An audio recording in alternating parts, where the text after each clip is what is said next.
Number 10. Dracula. The man, the myth, the legend, Vlad the Impaler. This dude was so down bad, he was the inspiration for Dracula.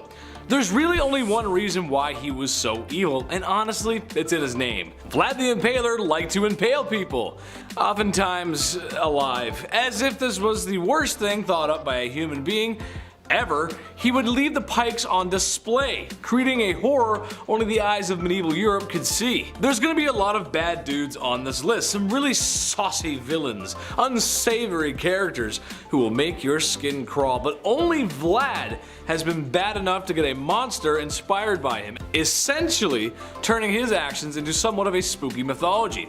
Dude gives off some serious goth energy. There's a few portraits of him, but if you look at it, he's got this stare in his eyes, like he wants to impale me or something. Vlad be nimble, Vlad be quick, just wait till you see his sharpened sticks. Number 9. The guy everyone knows. Look, YouTube won't let me say his name, but do we really have to? I mean, it's Mustache Man. Infamous for his bad art and lame book, he was the fascist leader of Germany. The very same leader who forced the world into World War II. Remember that one? Yeah. He's the very same monster who organized the destruction of Jewish peoples in Europe, and if he had his way, probably the whole world. I wouldn't be surprised if you showed a picture of him to anyone on Earth, any country, rich or poor, and they will most likely know who that was. That's the kind of evil that will get you talked about in classes all over the world, and likely for a long time. Eventually, he got what was coming to him, and the world had peace and prosperity, and there was never ever another bad stinky war ever again. Why is he not number 1, you might be asking? Well, that's just because his numbers don't compare to others, which is a very troubling statistic. I'll get to that later. Number 8. Busy man. Most people on this list are not going to need any introduction. Genghis Khan is no exception to that. The Mongol warrior king saw his nomadic empire stretch thousands of miles, being one of history's largest empires. If you've been paying attention in history class, and you should have been, don't skip class or Big Ched will put you in the naughty corner. Bad. Yes, that's right, I just referred to myself in the third person. Speaking of third person, that's how many people Genghis unalived in his bloody conquests. Oh, did I say 3? I actually meant a lot. Did I say a lot? I actually meant a disturbing amount. Some people like to point out that he was accepting of other people's cultures and beliefs. Yes, that is true, but that's after he burned down the village right before he got to yours, and you got forcibly assimilated into his numbers. As you can also imagine, a bloodthirsty barbarian like him did not treat women with much respect. It's Genghis Khan, man. That's just how it do be. Number 7. So long, Bowser. Ivan the Terrible. Okay, sure, Vlad was called the Impaler, but you can kind of take that in a different way, right? Not in that way. All innuendos aside, with a name like Ivan the Terrible, it's kind of hard to work around that. Even as a child, Ivan was showing traits of an evil dictator, or supervillain really, as it's said that he would throw animals off of tall roofs in the same way that Mario throws Bowser off of platforms. Becoming the first Tsar of Russia, and probably its worst, he's responsible for many horrors and crimes, but the most infamous being his responsibility for his own son's demise. After a heated argument regarding his unborn grandson, and in a binding fit of rage, Ivan claimed his son's life. Sure, dads get angry when sons don't help mow the lawns or help take out the trash, but that's going a little far. One minute you're having a fight with your dad, and the next minute you're being carried out by Ghanaian pallbearers. You know, the dancing guys, the memes, the casket, you know? Yeah, it's a joke. Number 6, the Mad Doctor. I love doctors. Shout out to the people working in the medical field right now. I appreciate you. I couldn't even imagine the horror that is medical school though. We all know my track record for reading, and hours upon hours of studying would just be bad for my health. I gotta squeeze more video game time in there, it's just how I work, man.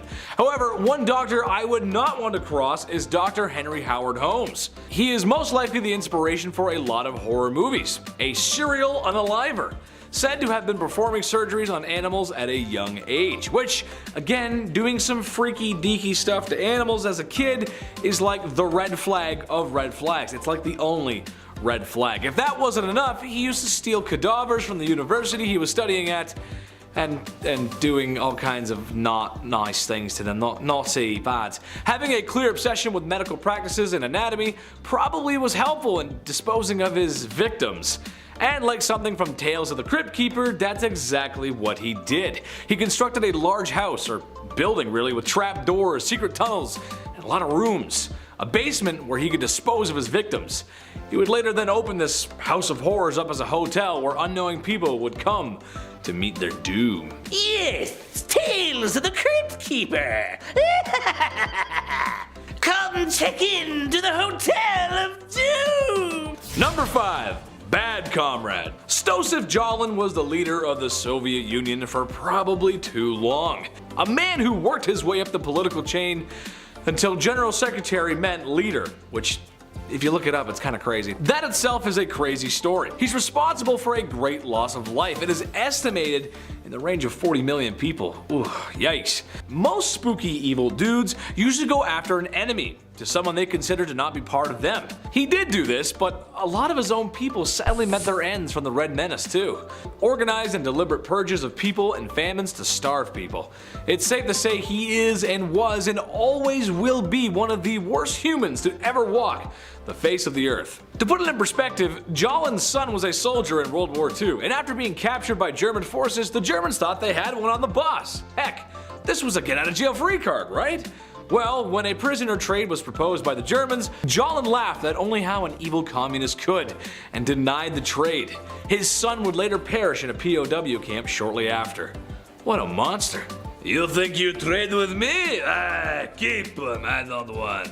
Number 4. Fine white powder. Oh, to be in Miami in the mid-1980s. If I had one wish, it would be to spend a summer night in the neon-soaked beaches of Miami under strict laws enforced by a president who didn't know what was going on right underneath his nose. If you were around back then you probably got to experience something like that. Or at least in my fever dreams. I hope so. But as much as I'd like to be Tony Montana with all that sugar on his desk, I know it's bad for my health. Speaking of bad for your health, Pablo Escobar.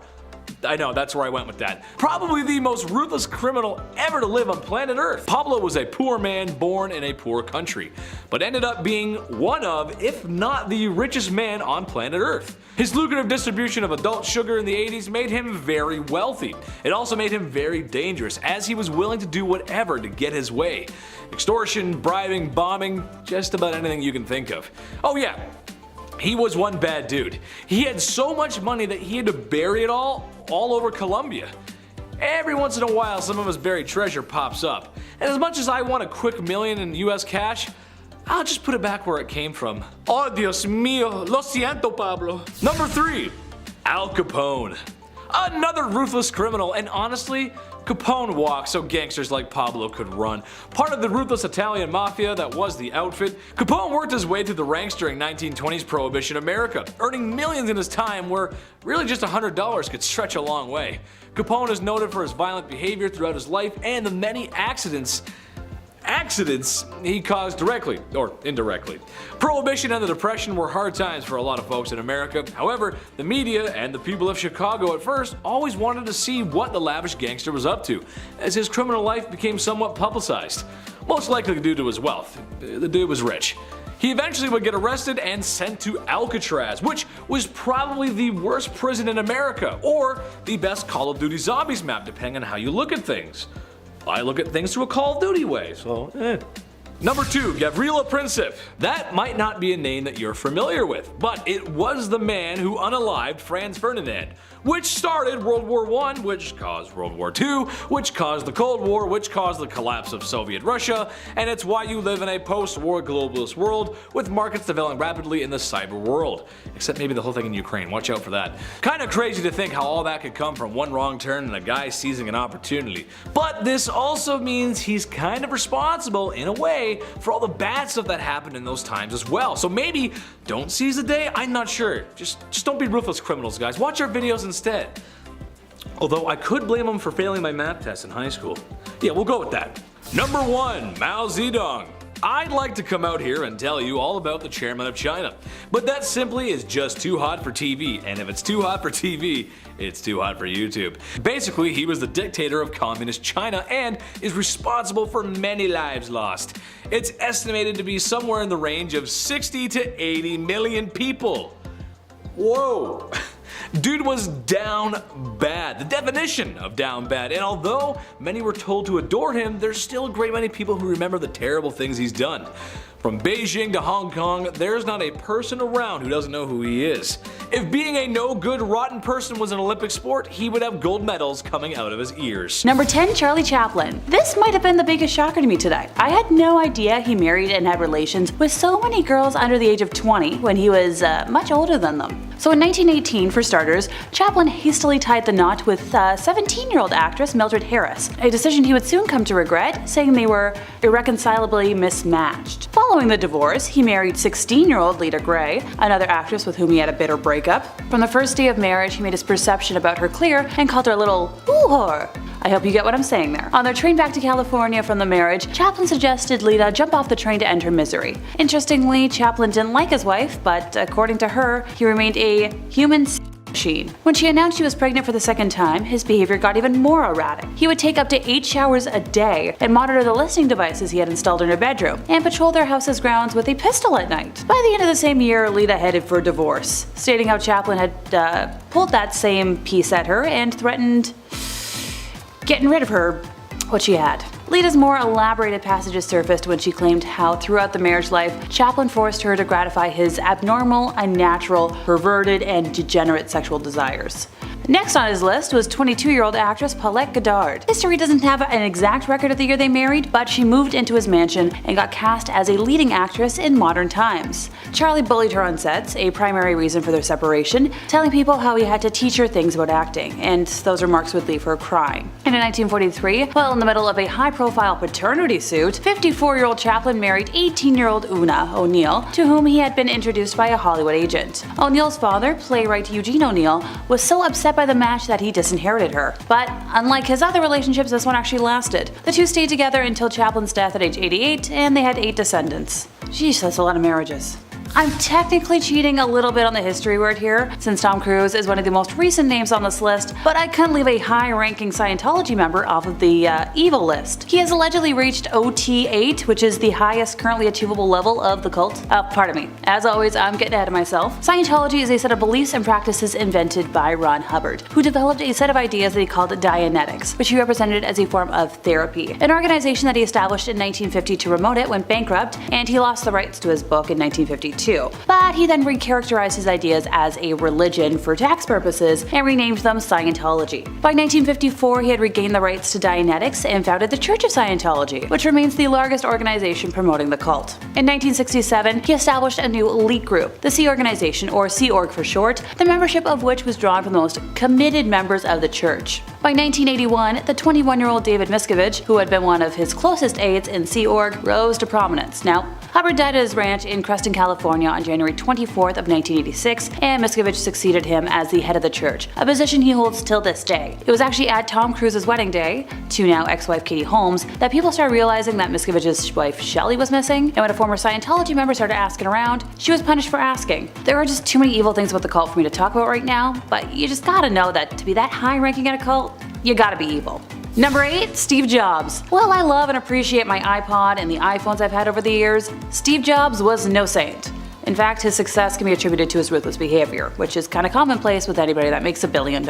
In his biography, there are plenty of examples, from firing people at Pixar without notice, to storming out of a 5-star hotel that he thought wasn't up to his standards, and berating service workers that he didn't consider up to his standards. Now, while that's all icky, you might be asking where the actual evil is, and don't worry, there's plenty. For starters, he not only neglected his daughter, Lisa Brennan Jobs, who he had with an ex-girlfriend, but he was also just straight up rude and weird to her. In her memoir, Small Fry, she painted him like a jerk who once told her that she smelled like a toilet. However, the creepiest revelation was when Lisa revealed that Steve liked making out with his new wife right in front of her. So, in the book, she describes Steve pulling in his wife for a kiss, moving his hand closer to her breasts while moaning theatrically, and when Lisa tried to excuse herself, Steve stopped her and told her to stay since they were having, in his words, a family moment. It's important that you try to be part of this family. Okay. Moving on before I hurl. Probably his biggest evil moment though was when he cheated his friend and Apple co-founder Steve Wozniak out of money. While the two worked together at Atari, Steve asked his partner to build a scaled-down version of Breakout, saying they would split the profits. And after 4 sleepless nights, Wozniak finished the game and got a whopping $350 for it. He later learned that Steve had lied to him about how much money he made from the game and had actually pocketed most of the profits for himself. Honestly, that's the stuff movie villains get based on. Number 7. Albert Einstein. After you invent the theory of relativity, I guess you can get away with being like a little bit of a jerk, and Albert definitely was. From being incredibly racist against Asians in his travel journals to being a serial adulterer. Travel diaries he wrote during a months-long voyage in the 1920s reveal that in his private moments, the Nobel-winning physicist portrayed people of other races, such as, Chinese and Indians, in a stereotypical, dehumanizing way. His unfiltered musings about the people he saw and interacted with during his journey show that, he harbored some pretty racist about those who didn't look like him. His reflections about the Chinese folks were callous, even insulting. Although he called them industrious, he also described them as filthy and obtuse. He claimed they were a peculiar herd-like nation, often more like automatons than people. He saw them as intellectually inferior, quoting that the Chinese are incapable of being trained to think logically and have no talent for mathematics. He was also not the nicest of folks he allegedly loved, having created a baffling to-do list for his first wife, Mileva Marek. This list included rules such as, you will see to it that my clothes and linen are kept in order, that I am served 3 regular meals a day in my room, and you will expect no affection from me. You must leave my bedroom or study at once without protesting when I ask you to. Hard pass. Number 6, Jon Hamm. Oh, the handsome Mad Max star has a lot of female fans that love his charm, but the actor, kinda like his famous character, is pretty good at hiding his dark side. In 2015, news broke that the former frat boy was in the middle of a violent hazing ritual in 1991 where he allegedly set a guy on fire. Not only did Jon beat up a pledge by punching him in the kidney, he also led the poor guy around the frat house with the claw of a hammer beneath his genitals. As for the pledge, the whole experience made him sink into a deep depression, which sadly makes sense. This broke my heart, because until today, I very much enjoyed watching him on screen, but I guess I'll be able to villainize him better in Sucker Punch now. Number 5, Bill Cosby. It emerged in late 2014 that the famed actor, formerly known as America's Dad, sexually harmed dozens of women throughout his career. Cosby was accused by over 60 women of bad things that I can't word. The earliest incidents allegedly took place in the mid-1960s, but dates of the alleged incidents continue all the way up to 2008 in 10 US states and in 1 Canadian province. Now, Cosby has maintained his innocence and repeatedly denied the allegations made against him. Most of the alleged acts fall outside the statute of limitations for criminal legal proceedings, but criminal charges were filed against him in 1 case, and numerous civil lawsuits were brought against him. As of November 2018, I believe 8 related civil suits were active. In July of 2015, some court records were unsealed and released to the public from a specific civil suit, and a full transcription of its deposition was released by a court reporting service. In his testimony, Cosby admitted to casual sex involving recreational use of the sedative Quaaludes with a series of young women, and he acknowledged that his dispensing of the prescription drug was illegal. In December of that year, 3 Class 2 felony charges of aggravated indecent harm were filed against Cosby in Montgomery County, Pennsylvania, based on allegations concerning incidents in January of 2004. Now, Cosby was found guilty of 3 counts of aggravated indecent harm at retrial on April 26 of 2018, and on September 25th of the same year, he was sentenced to 3 to 10 years in state prison and fined $25,000 plus the cost of the prosecution, so $43,000 something? In 2014, Judy Huth filed a civil suit against Cosby in California, alleging that he had harmed her in 1975 when she was too young to consent. That trial began in 2022, and thankfully the jury ruled in Huth's favor, so good riddance. Number 4, Elvis. Although everyone knows he famously met wife Priscilla Presley when she was only 14, that wasn't the only time he fraternized with folks that were a little too young. According to a former member of his entourage, Elvis was fascinated with the idea of real young girls. He was particularly obsessed with virginal ones, which he called cherries, and excuse me while I retch. According to Baby Let's Play House, Elvis felt insecure about pleasing older women and would invite groups of young fans to his house for sleepovers instead. And once he met Priscilla, those fantasies didn't change. Determined to keep her virginal until their wedding day, he would instead have roleplay sessions where she would dress up like a schoolgirl and he would dress up like a teacher. Once the two married and had their first spawn, however, escapades stopped. Priscilla wrote in her memoir that Elvis had mentioned to her before they were married that he had never been able to make love to a woman who had given birth. When Elvis finally upgraded to adult woman, dating 21-year-old beauty queen Ginger Alden after his divorce from Priscilla, he continued to treat them like crap. Ginger wrote in her memoir that Elvis once fired a pistol into her bedroom when she refused to bring him yogurt. Lovely. Number 3, Vlad the Impaler. Also known as Vlad Dracula, he was Prince of Wallachia 3 times between 1448 and his death in around 1476 or 77. The character of Dracula was loosely based on Vlad due to his sadistic personality and cruel acts done to the people of Wallachia, where he reigned as prince 3 times between 1448 to 1462 and killed about, only 20% of the population. Works containing the stories about Vlad's cruelty were published in Low German in the Holy Roman Empire before 1480. They described Vlad as a demented psychopath, a gruesome killer, and a masochist Caligula and Nero. One tale explains that Vlad had a big copper cauldron built and put a lid made of wood with holes in it on top. He put people in the cauldron and put their heads in the holes and fastened them there. He then filled it with water and set a fire under it and let people cry their eyes out until they were boiled to death. And he invited just overall frightening, terrible, unheard of punishments. He ordered that women be impaled together with their suckling young on the same stake, stuck on their mother's breasts until they died. Then he had the woman's breast cut off and put the little ones inside head first, thus he had them impaled together. He impaled victims through the rear end till the stake came out of their mouth. A German pamphlet once read that he had young folks roasted, and then he would feed them to their mothers, and he cut off the breasts of women and forced their husbands to eat them. Nightmare cruelty. Number 2. Hugh Hefner. While it might not seem shocking that the man who claimed woman empowerment came from seeing them in bunny suits through the male gaze, being a bad guy, just how awful he was may raise some eyebrows. He manipulated and drugged dozens of young women into taking part in acts while masquerading as a champion of freedom. He would also host weekly pig nights, during which he would bring in a dozen schmex workers he considered ugly to have friends. Holly Madison, a lovely woman who dated Hefner for 8 years, told how Hefner refused to use protection during and how the Playboy bunny lifestyle had her considering taking her own life. Linda Lovelace, the 1970s adult video star who found fame with the film Deep Throat, said she was treated like a piece of meat and forced to perform oral German Shepherd while Hefner and his friends watched. I could go into more detail, but I don't think I want to. Number 1. Gandhi. Yeah, sure, he was an activist who led India to independence, but it also turns out that he was kind of a in the book The South African Gandhi, Stretcher Bearer of Empire, it was revealed that Gandhi was a separatist who wrote to the natal parliament that general belief seems to prevail in the colony that the Indians are a little better, if at all, than savages or the natives of Africa. He later wrote to a health officer in Johannesburg that he was concerned about the mixing of the South Africans with the Indians. If that wasn't awful enough, he frequently used his power to take advantage of young women in their late teens and early 20s. His inappropriate behavior was so bad, it caused his personal secretary, R.P. Parasuram, to blast him in a strongly worded letter. Now, his secretary gave him an ultimatum: either stop manhandling women or I'm not working for you anymore. And Gandhi responded by telling him that you're at liberty to leave. Yucky. Number 10. Mary I. So this is a ruler who could have reserved a place in common history as the first woman ever to be, the Queen of England. Instead, she is mostly remembered as Bloody Mary, a name she acquired because of her staunch and violent opposition to the Reformation. Look, the interwebs don't like the B word, so I had to spell it out. So I'm hoping you figured out what I was trying to say.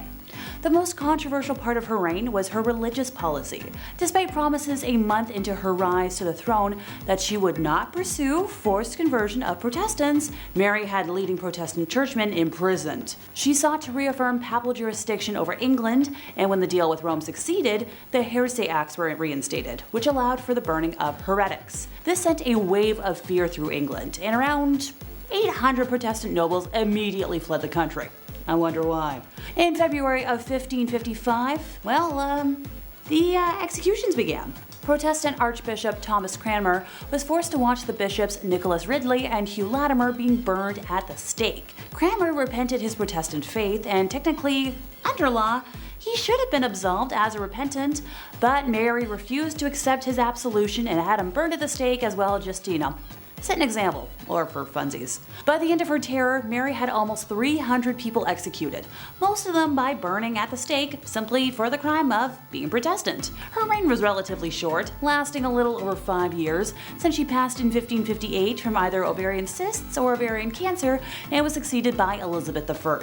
Number 9. Wu Zetian. Look, I know I said in the title of today that I'd be talking about evil queens, but I support all women's wrongs. And rulers in other countries tend to have different titles to their equivalent of queens. So Wu was born to a relatively wealthy family and had extremely progressive parents, becoming well versed in a wide range of subjects including writing, music, literature, and perhaps most importantly, politics and governmental affairs. By the age of 14, Wu was summoned to the imperial palace to become a concubine of Emperor Taizong. After his passing, the newly anointed Emperor Li Zi, the youngest son of the late emperor, who became Emperor Gaozong, brought Wu to the imperial court to be his own concubine. I'm not going to unpack that. In 654, Wu bore a daughter, but shortly after the birth, it passed, with evidence showing strangulation. So Wu accused Empress Wang of the death, and Wang lost favor with the emperor. The most popular theory is that Wu actually did the act to her own daughter. So thereafter, the emperor conferred with his chancellors and, despite opposition, demoted Wang, having her imprisoned, and promoted Wu to empress. Later on, the emperor considered having Wang released, but Wu had her executed upon hearing this, because, can't have any witnesses. Upon her accession to the throne, Wu began targeting officials who had opposed her rise to power, having them arrested and imprisoned, exiled, forced to take their own lives, or executed. In 664, she accused several officials of witchcraft and had them executed as well, and their families became slaves within the imperial palace. In another incident, she killed her niece with poison, accused 2 others of the death, and executed them. She eventually passed after repeated bouts with illness, so nothing nefarious there. Number 8, Isabella of Castile. So when Isabella was born on the 22nd of April in 1451, there was little chance she would ever become monarch of Castile, as she was very far removed from the direct royal lineage. War, politics, and subterfuge intervened, however, and for many years, the Kingdom of Spain was in turmoil, suffering from civil wars and a lot of chaos. To quell one of the rebellions, the hand of Isabella was promised to the commoner, Pedro Acuna Pacheco, but on his way to her, he suddenly fell ill and, passed. Now, this immensely fortuitous event for Isabella cemented her devotion to her faith, since she didn't exactly want to marry a commoner and prayed for divine intervention. Her marriage to Ferdinand, heir to the thrones of Castile and Aragon, cemented her future power. After the death of the King of Castile, the throne was given to Isabella. Her cruelty is recognized in the treatment of non-Christians, which led to the formation of the Spanish Inquisition, known for its extreme brutality and torture of mostly Jewish and Muslim folks. Isabella waged war on the Kingdom of Granada, the last Muslim kingdom in Spain, and the last piece to fall in the Spanish Reconquista. While some may see it as the liberation of Spain, for many others it was open genocide. By the time Granada was annexed, 100,000 Muslims were either dead or enslaved. Number 7, Catherine de' Medici. I'm chuckling, but I'm glad my obsession with rain in high school is about to come in handy. So serving as the Queen of France from 1547 to 1559, Catherine had enormous political sway over her sons, the French kings Francis II, Charles IX, and Henry III. They reigned through the French wars of religion and faced problems with a group of Calvinist Protestants called the Huguenots. It is widely believed by historians that Catherine attempted to have their leader, Gaspard II de Coligny, assassinated. The attempt failed, and fearing retaliation from the most powerful folks in power, Catherine planned to kill them all before they could take action. The result was the St. Bartholomew's Day massacre, which resulted in the deaths of between 5,000 to 30,000 Huguenots. Number 6, Lady Elizabeth Bathory. Born in 1560 on a family estate in royal Hungary, Elizabeth was of noble lineage and privileged with education, wealth, and a lofty social rank. Her first taste of the morbidly bizarre was introduced to her during the early years of her life, when she suffered seizures which might have been epilepsy. Treatment at the time for such bouts included feeding the patient human redness and bits of skull from a non-sufferer. She bore witness to brutal punishments and executions carried out by her father's officers and was influenced by family members involved with Satanism and witchcraft. When she was barely in the double digits of age, Elizabeth was engaged to Count Ferenc Nadasdy, who she later married. Her husband spent much of his time away from home fighting the Ottomans, leaving Elizabeth to run the estate. Her sadism became more pronounced as time wore on, and upon the death of her husband in 1601, her vicious crimes escalated. Most of her victims were girls around the age of the time she got married, and were usually the daughters of lesser gentry who had been sent to court to learn etiquette. Her favorite punishment methods including using pins to stick under her victims' fingernails and covering her victims in honey and leaving them out to be eaten by ants and other insects. Other methods included whipping her victims with nettles and frequently burning body parts, especially genitalia. After burning her victims, she would dump them in icy water. Many of them were punished to the point of death, some of whom were buried in unmarked locations, and some sources even claim she engaged in people munching, making that her darkest secret. Elizabeth and a few of her servants were eventually arrested in 1610, and her accomplices were put on trial in 1611. With over 300 witness accounts and numerous testimonials, a guilty verdict was assured. A servant girl who claims to have seen evidence in Elizabeth's private books stated that her victims were around 650 folks. The accomplices were sentenced to death, and Elizabeth was confined to a bricked-up room with slits for air and delivery of food. She was found dead a couple years later. Number 5, Marie Antoinette. So France's queen between 1774 and 1792 was Marie Antoinette, who was, the last queen before the French Revolution. She had quite the reputation for splurging on expensive things and found herself in quite a few scandals. One in particular was the affair of the diamond necklace. So Countess de la Motte, A young lady pretended to be the queen's friend and entered the French court in 1785. She fooled a high society member into believing that Antoinette loved him. She even hired a body-selling worker and disguised her as the queen and convinced the man that Marie wanted to purchase a diamond necklace. The jewelry cost around 1,600,000 livres then, which is almost $12 million today. The money was never paid, and the queen had no clue about what had taken place, but even though she was innocent, the public still despised her. Granted, she's mostly known for her infamous dialogue. When French subjects could not afford bread, she said, "Let them eat cake," which fueled the French Revolution and ultimately led to her execution. Number 4, Queen of Castile. So Juana la Loca was the Queen of Castile from 1504 to 1516, and she suffered from various mental disorders. After her husband passed in 1506, her father buried his body. However, Juana used to open the tomb and caress her husband's dead body, and ultimately she ordered the body dug out and kissed her husband's feet. Additionally, she would carry his coffin everywhere with her, and actually kept it under her bed. Years later though, she eventually allowed his burial outside her window. Look, I just keep weird dolls under my bed. Number 3, Maria Eleonora of Brandenburg.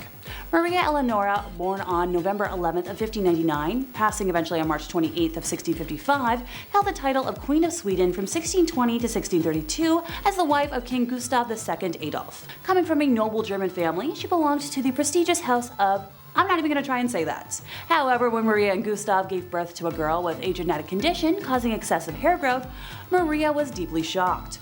The unexpected appearance of her daughter, combined with societal beauty expectations, pushed Maria to her limits. She considered her daughter ugly and refused to care for what she perceived as a monstrous creature. When Gustav died when Christina was only, this many years old, Maria blamed her for his death. For over a year, Maria subjected Christina to very harsh punishment, confining her to blacked out, darkened rooms to mourn her father in solitude for very extended periods, even placing her father's open casket in Christina's room and demanding she sleep next to it, which that's way too morbid, even by my standards. Maria's mental state deteriorated, eventually leading to Christina's removal from her custody. So thank goodness for Christina. Number 2, Cixi the Dragon Lady. So the story of her rise to power is a remarkable one.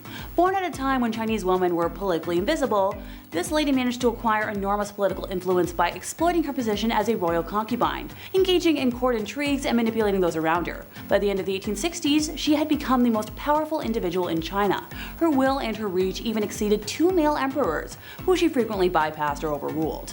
Now, she was originally born Lan Kuo in 1835, the daughter of a minor Manchu official, and at age 15 she was selected as a potential concubine for the emperor and relocated to the Forbidden City. She was elevated to the status of concubine officially by age 18, eventually giving birth to the emperor's only son, Zetian, a feat that earned her another promotion in the palace hierarchy. The emperor died in 1861, and shortly after the disastrous Second Opium War, left the throne to his only son. So as the mother of the reigning emperor, Cixi was given the courtesy title Dowager Empress. So by this point, the empress had become quite adept at manipulation, palace intrigues, and power games. Through forged evidence and false testimony, she engineered the arrest of the 8 ministers, 3 of whom were later executed. With the regency council gone, the empress became the de facto regent for the duration of her son's reign, until his early death from smallpox in 1875. The empress was instrumental in the succession, choosing her young nephew Zetian, who was crowned as emperor. So once again, this Dowager Empress acted as regent to the infant emperor, this time in a more formal capacity. 12 years into the young emperor's reign, our empress moved to the summer palace in Beijing, and surrounded by a network of informants and advisors, doted on by loyalists and conservatives in the bureaucracy and military, she continued to exert enormous influence on appointments, policies, and matters of state. Stories of the empress's extravagance are prevalent, since it has been claimed that she regularly increased her personal and food allowances, that she withdrew gold and silver from dwindling national reserves, and spirited millions of pounds offshore into bank accounts in London. Other tales of her exorbitant spending include her decision to spend 10 million silver taels, some set aside to rebuild the Chinese Navy, on the renovation of one of her palaces. Another rumor claims that 3,000 ebony boxes were needed to restore her jewelry collection. Number 1, Agrippina the Younger. So Julia Agrippina, also referred to as Agrippina the Younger, was a Roman empress from 49 to 54 AD, the 4th wife and niece of Emperor Claudius and the mother of Nero. After the death of her first husband, Agrippina tried to make shameless advances to the future emperor Galba, who showed no interest in her and was devoted to his wife. On one occasion, Galba's mother-in-law gave Agrippina a public reprimand and a slap in the face before a whole bevy of married women. She was one of the most prominent women in the Julio-Claudian dynasty, functioning as a behind-the-scenes advisor in the affairs of the Roman state via, the powerful political ties. She maneuvered her son Nero into the line of succession, and Claudius became aware of her plotting, but died in 54, and it was rumored that Agrippina poisoned him. She exerted a commanding influence in the early years of Nero's reign, but in 59 she was killed. Both ancient and modern sources describe Agrippina's personality as ruthless, ambitious, violent, and domineering. And that brings us to the end of our time, and I'm glad that, even though I'm part vampire queen, I just bully people. I swear I don't execute folks for fun, and not just because I'm not allowed to. Draining people of their redness, though, well, that's another story. Number 10, Joseph Mengele. Alright, I'm just gonna get this out of the way now. This man is the only entry from the Second World War on today's list, and that's mainly because online guidelines make it practically impossible for me to talk about the evil German dictator or members of his party. So also known as the Angel of Death, Dr. Joseph was an anthropologist and SS physician who conducted numerous inhumane medical experiments on the prisoners at Auschwitz. So at Auschwitz, he was one of a number of medical professionals who selected victims to be sentenced to the gas chambers or be spared for his experimental research. He would attempt red fluid transfusions from one twin to another, do amputations to try and sew that part onto another twin, stitch two twins together to form Siamese twins, infect one twin with typhus or another disease, and way too many other experiments. Can you tell he liked twins? And to the surprise of no one, more often than not, the twins would pass away during the procedures, or he would just have them killed afterwards so he could do an autopsy for funsies. If one twin died from a disease, yeah, the other one's going,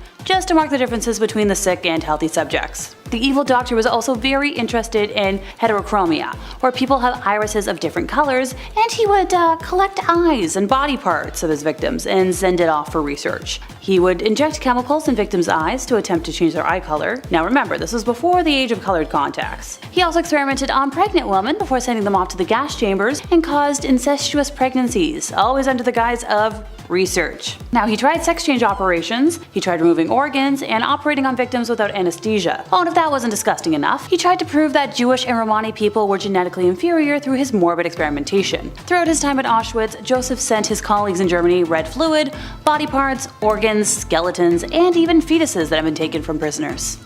Yay. Number 9, Putin. Well, Vladimir Putin started off reasonably well, in his career, although there are some stories that his cronies planted explosives in Russian apartment buildings to help him snatch that presidency back in 1999. Granted, the folks who tell those truths keep going missing, so I'll give the Cliff's Notes version and pray I don't get nuked on the spot. 1 month after then-President Boris Yeltsin plucked Putin from obscurity, oh, and by the way, he was a KGB official at the time, which, yeesh, and made him prime minister, an explosion leveled a 9-story apartment building on Moscow's outskirts. Sidebar, if you don't know what the KGB was other than me shuddering just now, they were a security agency that make all the other ones in the world look like young folks trying to enforce rules for funsies. The pre-dawn blast on September 9th of 1999 reduced the building to a smoking pile of rubble, killing more than 100 people. A second building, less than 600 kilometers away, was rocked by an explosion on September 13th, killing 119 this time. Days earlier, a car exploded in a small town bordering the war-ravaged region of Chechnya, where reignited fighting was already spilling into neighboring regions. That blast outside the apartment building in the town of Buyansk killed dozens. If I got the name wrong, I apologize. I'm not the best with every language. French and English are my forte for a reason.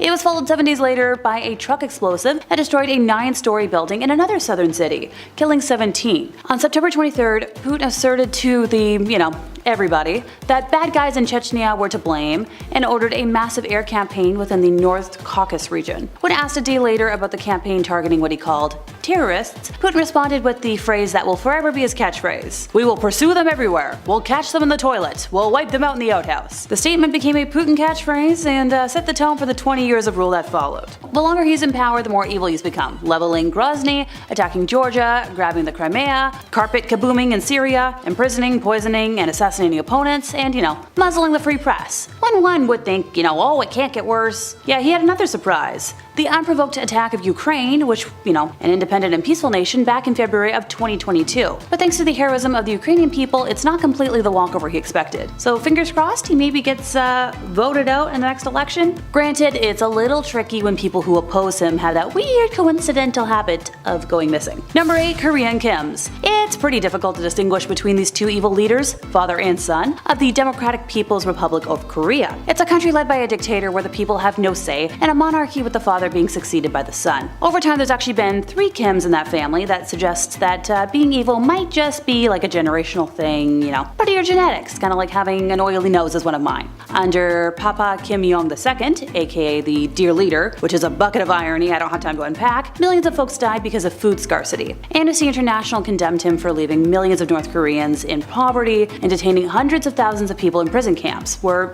a lot of them died. Now, baby-faced Kim Jong-un was not much of an improvement. Human rights are non-existent, and his true or imagined opponents, or people he just doesn't like, are killed with methods that are going to give me nightmares for the rest of the year. While the general population suffers, the Kims spend whatever money they have on the development of nuclear weapons, because, why not just make things worse? Number 7. Dr. Phil. First, it's very important to understand that Dr. Phil is not a real doctor anymore. While he does have a PhD in psychology and used to have a license, he is no longer a licensed psychologist and cannot legally practice in the state of California, where he lives and films his show. Now, emphasis on used to. Look, while I can't state with certainty why he is no longer licensed, if you go back to 1988, a decade before his first appearance on Oprah, a 19-year-old client of his alleged that he carried on an unprofessional sexual relationship with her, would touch her inappropriately, and intentionally kept her totally dependent on him. The Texas State Board of Examiners of Psychologists, try saying that 5 times fast, investigated the accusations, along with claims that Dr. Phil inappropriately provided this young lady with part-time temporary employment while still carrying on a therapeutic relationship. Their findings never referenced the accusations of sexual misconduct, but they did discover that the doctor sustained an improper dual relationship with the client by acting both as her therapist and her employer. The board issued him a letter of reprimand, assigned a psychologist to monitor his practice, and required him to take an ethics class and a complete psychological evaluation.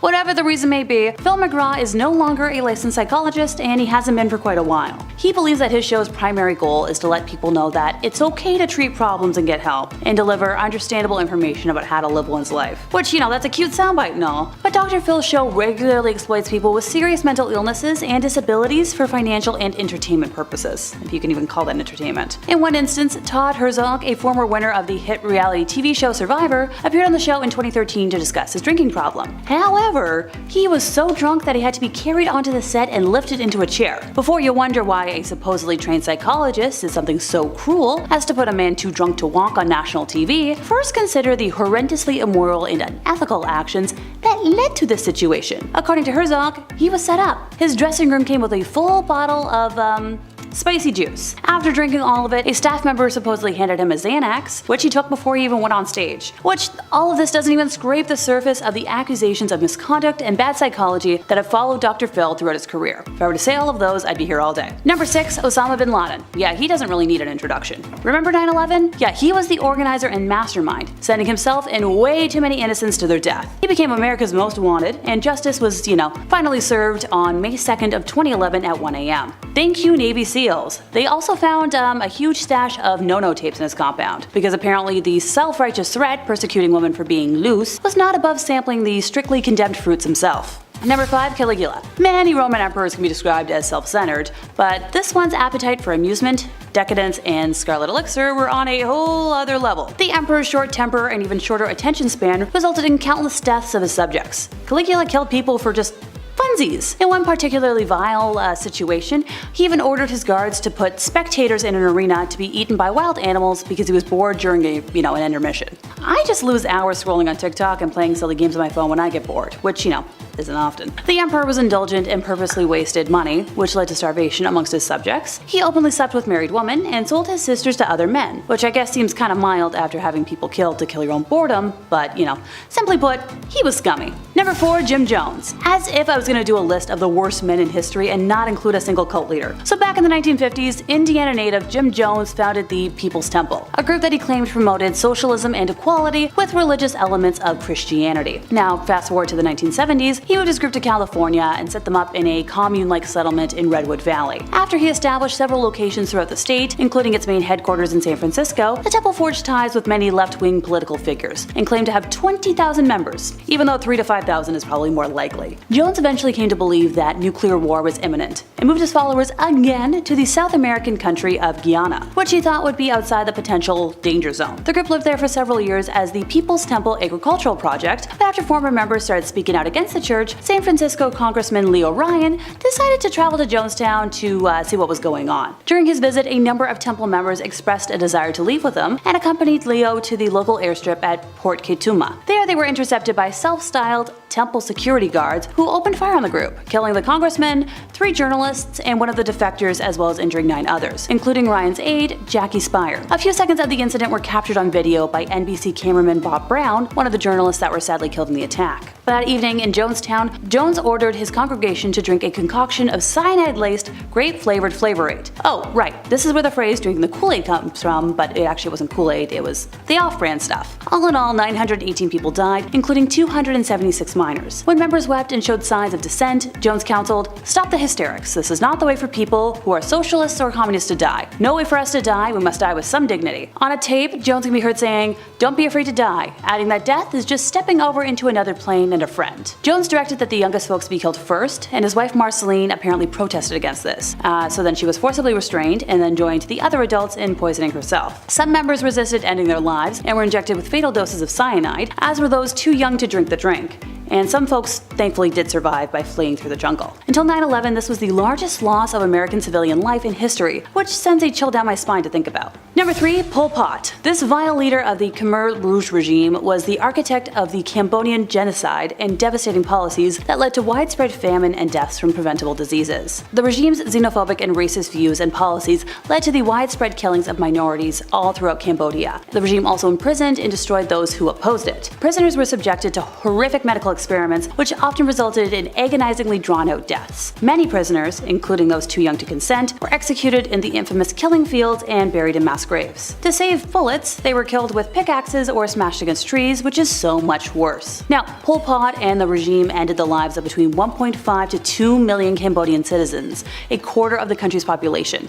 The most mind-boggling part for me is wondering how this wasn't taught in school, or at least my school growing up. Number 2, Chris Brown. If y'all don't remember, 14 years ago, on the February 8th of 2009, Brown's reputation was immediately tarnished when he physically harmed his then-girlfriend Rihanna after a pre-Grammys event. At the time, Rihanna was only 20, and she was left with visible injuries to her face and was hospitalized as a result. Now, Chris Brown was 19 at the time, and he pleaded guilty and accepted a deal of 1,400 hours of community service, 5 years probation, and domestic violence counseling. And look, while folks try to defend him, he wouldn't have made today's list if he was a single-instance offender. But let's check the history book, shall we? In 2013, Chris Brown was arrested for felony harm in Washington, D.C. after he and his bodyguard were involved in a physical altercation with 2 men outside a hotel. The pair spent 36 hours in jail, and the singer was ordered to stay at least 100 yards away from the man he was accused of harming. In 2015, Brown allegedly hit a man in Las Vegas after an alleged argument over a basketball game at the Palms Casino Resort. The next year, he was sued by his ex-manager, who filed a lawsuit against him, claiming that he had been viciously attacked. And in 2017, he was ordered to stay away from ex-girlfriend Karrueche Tron after she put a 5-year restraining order against the singer. He's been sued by other women for sexual harm as well, so how he still has some sort of a successful career boggles my mind. Number 1,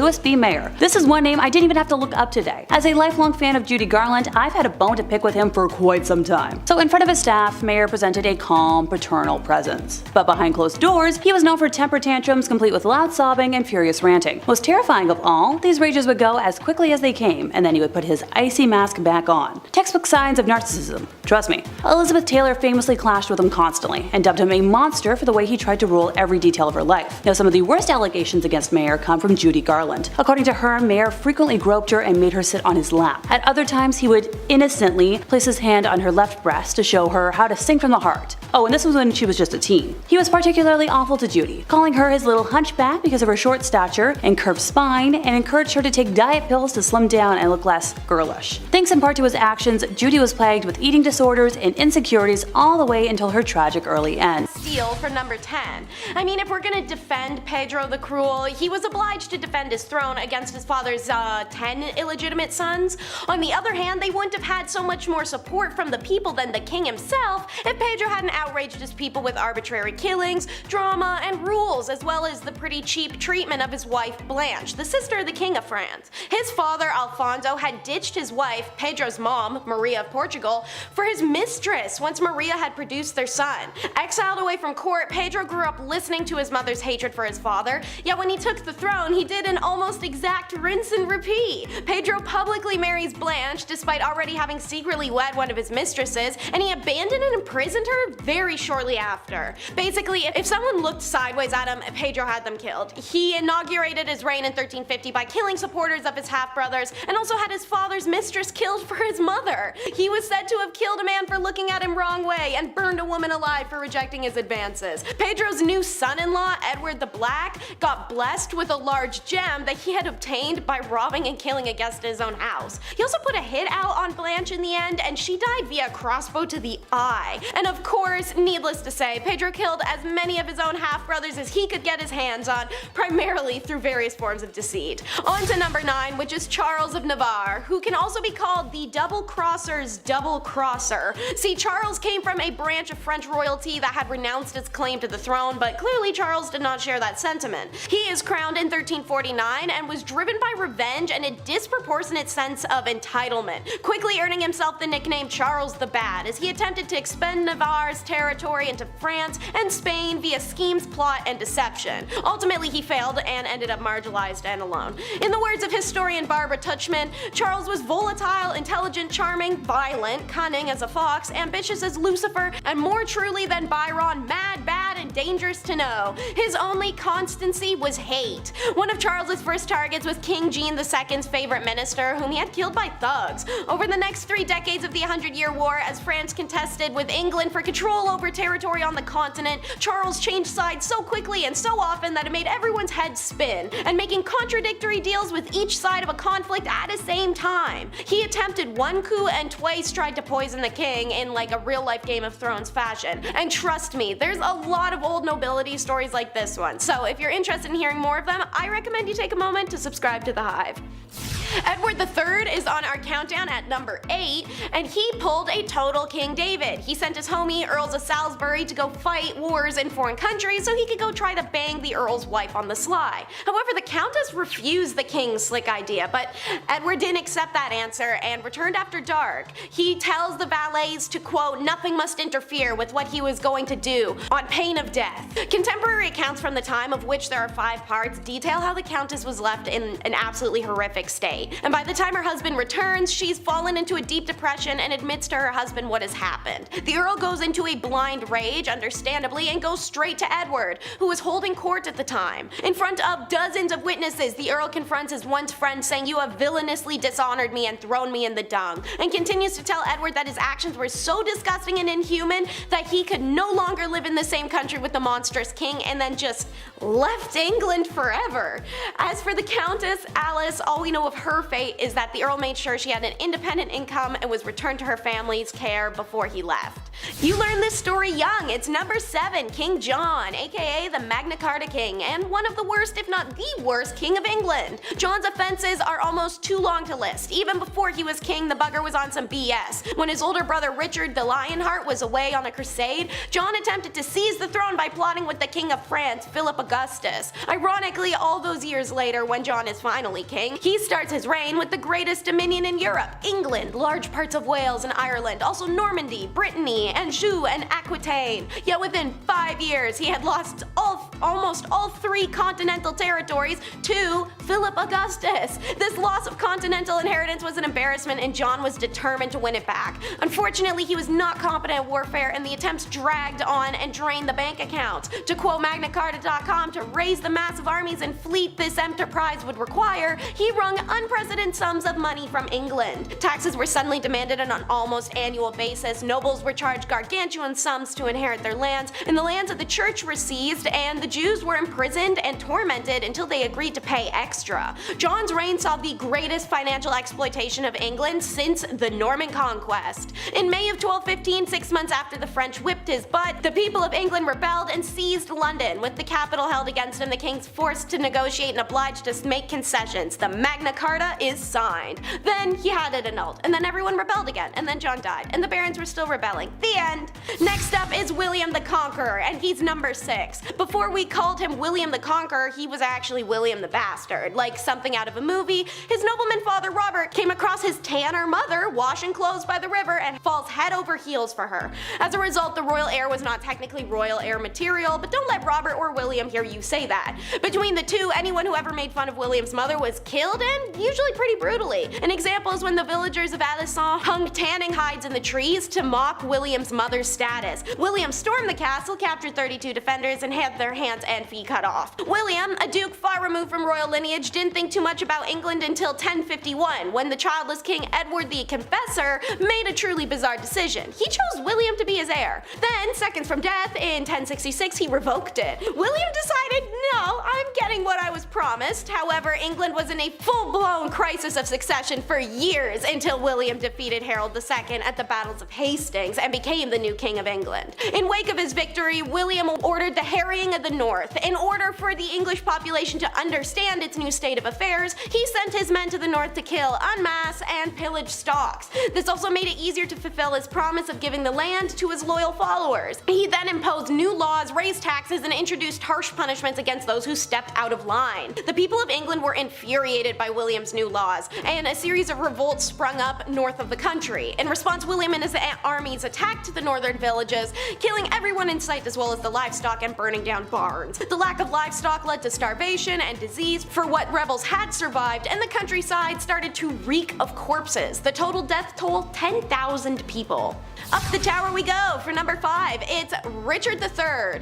Richard was never meant to be king, and the malign monarch only landed the job in 1483 because his brother Edward's children were deemed too illegitimate for the role. With the support of the Duke of Buckingham, a great campaign promising to improve royal court management, and a stout disapproving of his brother's rampant public adultery, Richard seemed to have potential, but it's kinda hard to praise and look past the two nephews disappearing. However, in August of 1483, the supposed soon-to-be crowned King Edward and his younger brother, Richard of Shrewsbury, were sent to the Tower of London to await Edward's alleged coronation. But his coronation never came, and one day they just disappear. The prince's uncle and would-be king has long since been blamed for their disappearances and probable deaths. He had the most to gain, after all. Richard was also doing everything in his power to prevent the lineage going back to them in the first place, such as planning a marriage between Joanna of Portugal and Manuel, Duke of Beja. When that doesn't work, he tries offering up his niece Elizabeth, who at the time, rumors emerged that Richard was planning to marry himself.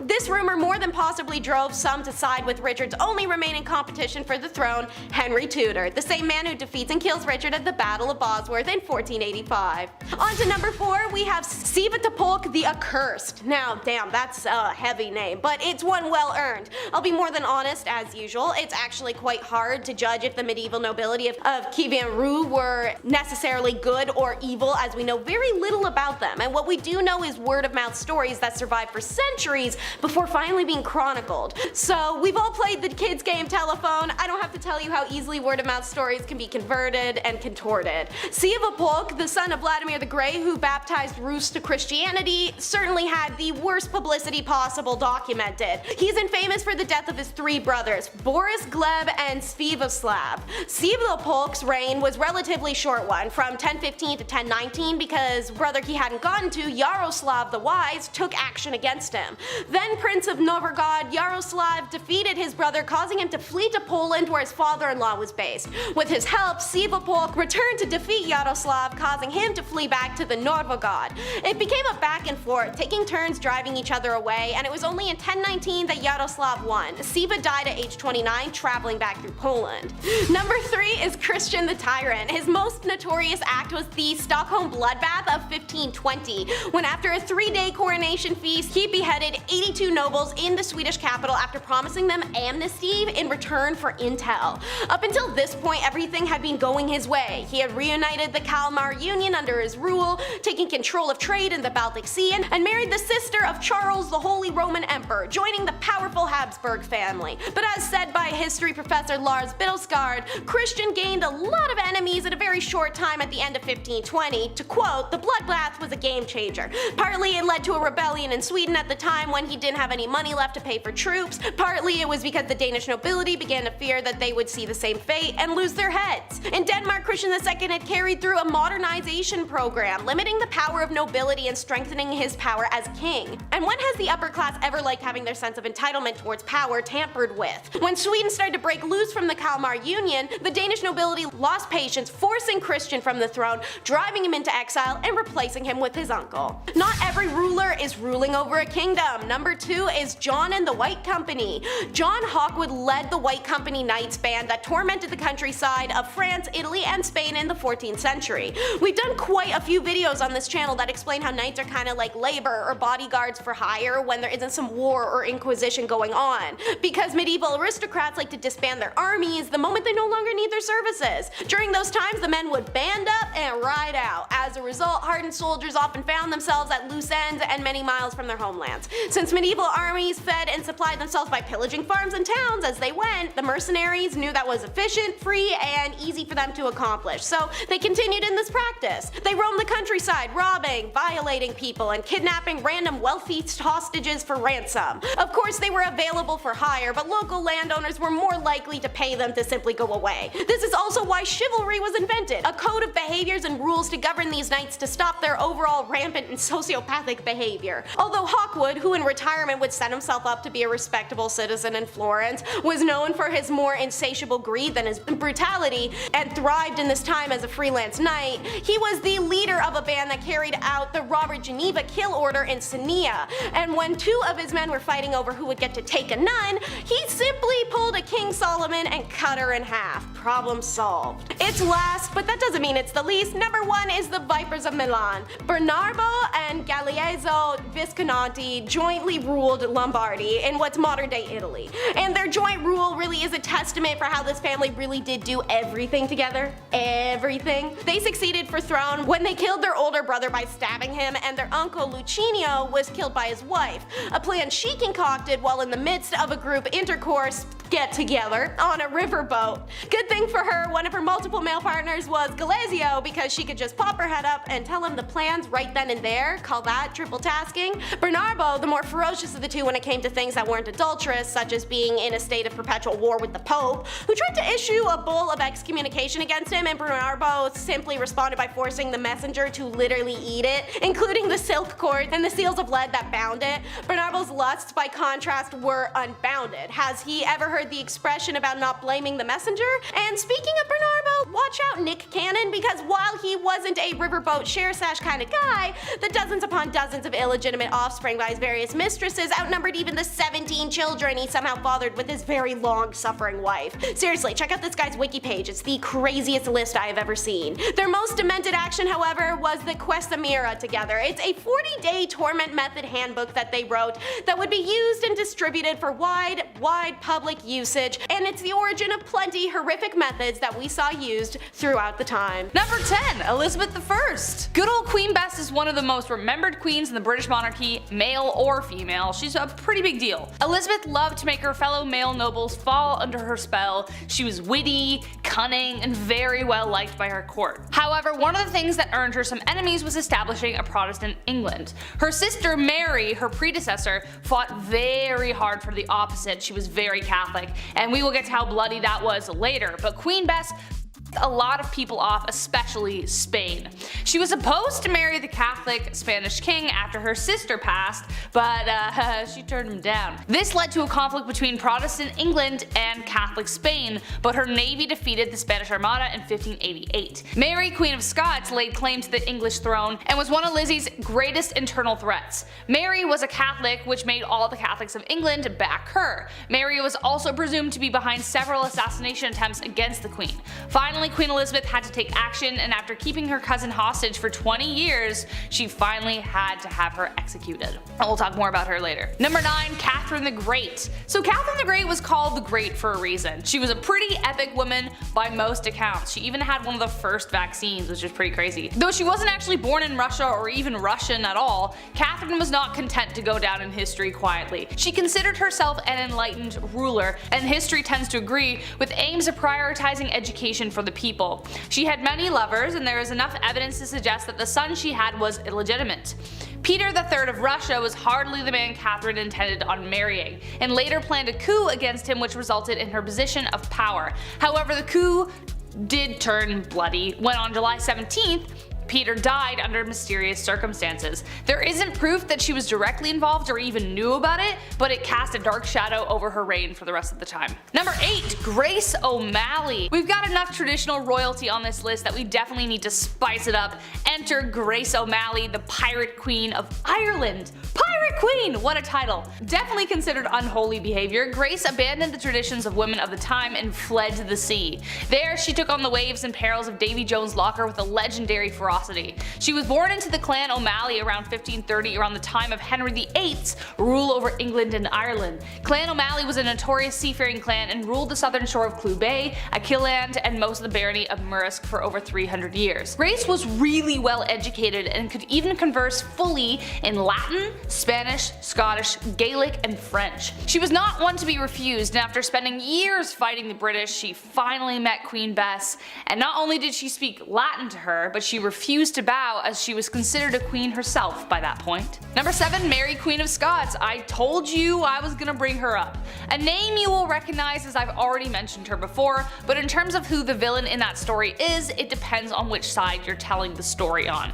Mary's story is full of tragedy, romance, betrayal, loss, and heartbreak. Unlike Lizzie, Mary was a dedicated Catholic and spent the entirety of her reign trying to gather the Catholics against Elizabeth. She had a series of marriages and relationships that led to tragedy every which way she went. Her first husband, the Dauphin of France, died shortly after their marriage. Her second husband she loved until he became a drunkard, and then she just started running things. But he was mysteriously unalived while she was 6 months pregnant. He was inside a building that exploded, but his body landed outside and it turned out he was strangled, so what happened there? She would later give birth to 2 stillborn sons, but she would have sons later on. She would have a son who would inherit the throne after Elizabeth's death, but it was due to Mary's plotting and scheming that eventually ended her in death. So she did actually plot to kill Elizabeth.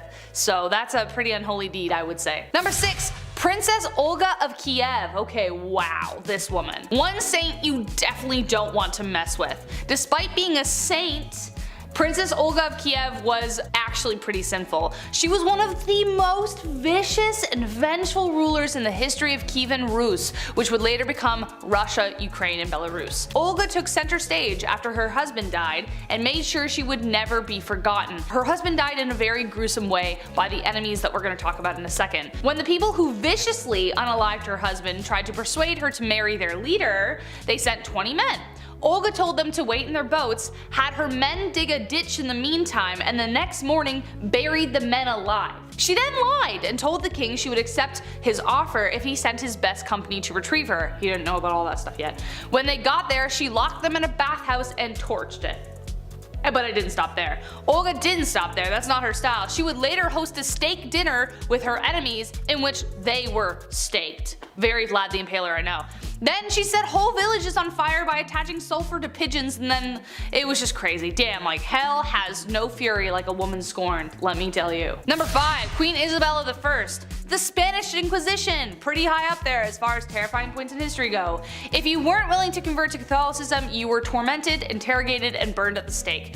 Who was behind this awful time in history? This lady, Queen Isabella I. Technically, as she was fighting for a holy order for the Catholic Church, this can be seen as holy, but was it? Burning people at the stake because they didn't share this belief? Not cool, Isabel. She created a secular government through her reign which allowed for the monarchy to have more power. Being a pious Catholic, she made Catholicism the official religion and created a tribunal to make this happen. Secret service or a secret police that spread fear wherever they went. Her direct influence caused the Jewish population to falter for a really long time after. Number 4, Fridegund of Soissons. Okay, I maybe said that wrong, so I apologize. Kind of impressed with her rise to power. She went from slave attendant to queen.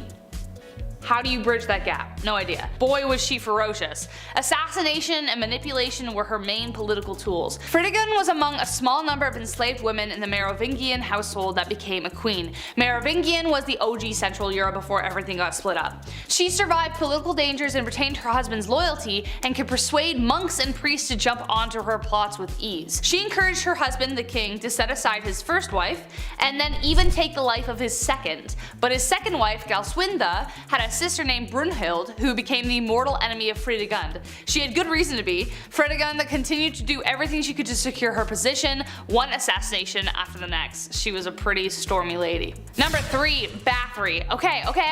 Alright, technically not a queen, I get it, but she might as well have been with the power that she had. So fight me. She's remembered as the most evil woman in the world in history, I think. I don't know. That's my opinion. Bathory was the stuff of nightmares. Elizabeth Bathory was born on August 7, 1560 into a prominent Hungarian noble family, making her practically untouchable. She married a very famous war hero who is suspected of gifting Bloody Lizzie with the skills she used to kill. After she died, Bathory became obsessed with immortality, supposedly when one of her servants accidentally spilt blood on her and her skin appeared younger after. Bathory then began her mission of horror, luring over 650 young virgin women to her palace and brutally taking their lives. She was even bold enough to lure daughters of nobility. Before draining them of their blood, she would make them suffer in ways you don't even want to imagine before bathing in the blood itself. When she was finally caught, 3 of her servants were executed, but she was simply locked away in her tower for the rest of her days on house arrest. Ugh.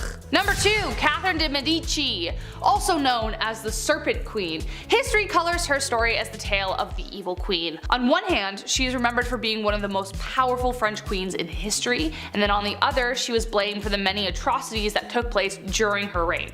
Her regency was marked by the French wars of religion and the many games Catherine played within them. The Catholics and the Protestants, as previously mentioned, were at war, and she spent a lot of time trying to find peace. Kind of. But she was a passionate Catholic and is believed to have tried to remove a Protestant general from her son's side. When he survived the attack, she lied and convinced her son that the Protestants were responsible, so she scapegoated them. So he authorized taking the lives of their leaders. Enter St. Bartholomew's Massacre. Catherine implicated the general, which resulted in him being the first to be beaten and then tossed out of his own bedroom window.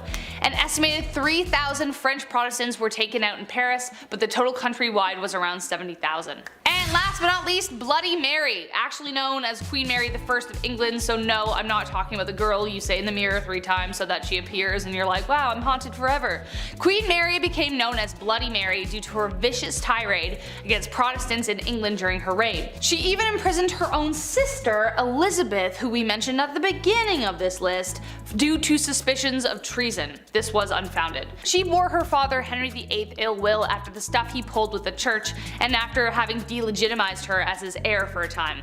After Mary took the throne and married the Catholic King of Spain, she began carrying out her plan for England to become Catholic once again. In 1555, she revived England's heresy laws and began burning offenders at the stake, starting with her father's longtime advisor, Thomas Cranmer, the Archbishop of Canterbury. She burned over 300 convicted heretics, most of them being common citizens, and dozens more died in prison, hence giving her the name of Bloody Mary. Kicking off the list at number 10, Heart of Glass. Alexandria of Bavaria, the royal who believed she had swallowed a grand piano made of glass. I'm not joking, yeah, she was a princess, so not technically a queen, but this is so insane that I had to kick off this list with it. The 23-year-old Bavarian princess was quite the scholar. She was known to enjoy literature, but she equally put energy into convincing those around her that she'd swallowed a piano made entirely of glass when she was a wee child. She grew up afraid that her inner piano would shatter. We have an inner demon, she has an inner piano made of glass. So she would enter rooms slowly and sideways, I'm not kidding, to, you know, avoid cracking that personal piano problem. Just like King Charles VI, he thought he was going to break at any given moment. Saying you were made of glass was quite an uncommon delusion. The victims were more often than not royalty. They had glass, they watched this fancy material shatter in their hands all the time. No wonder, it probably scared them. There's actually a play on this glass delusion. It's called The Glass Piano by Alex Sobler. Quite recent too, apparently it's a blast. Check it out if you you have the chance. We love that. Keep writing plays about glass pianos. This is insane. At number 9, Rosemary's Baby. Back in the days of old, it was very important to the monarchy to have a male heir. Many kings throughout history have been known to get very upset when they weren't given a son to inherit the throne, and they put a lot of pressure on their wives to give them a boy. Why? I don't know. Boys kinda stuck.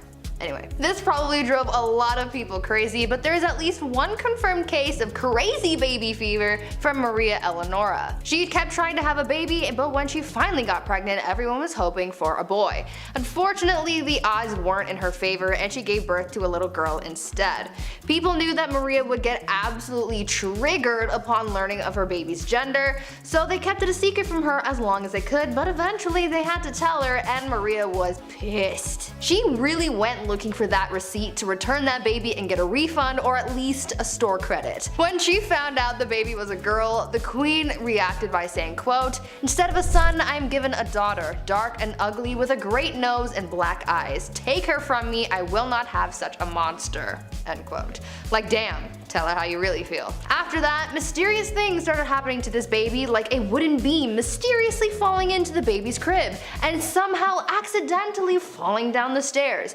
Even the nurse once dropped the poor kid onto the stone floor. Like, I get it, you're disappointed, but that's still your kid, and a lot of people aren't given that privilege, so be grateful for your spawn. Number 8. Dirty talk. Going back to the 15th century to Queen Isabella of Spain, now it's not uncommon for queens to brag, be it about their wealth, status, their mans, you name it. But to brag that you've only bathed twice in your life, that's a bit odd. What's the deal with this? Okay, well back in 537 AD, Rome had 11 aqueducts that ran over about 1,000 public fountains, okay? Over 900 bathhouses included. It was quite important, but when invading Goths cut them off, the Catholic Church literally had no idea how to fix the problem.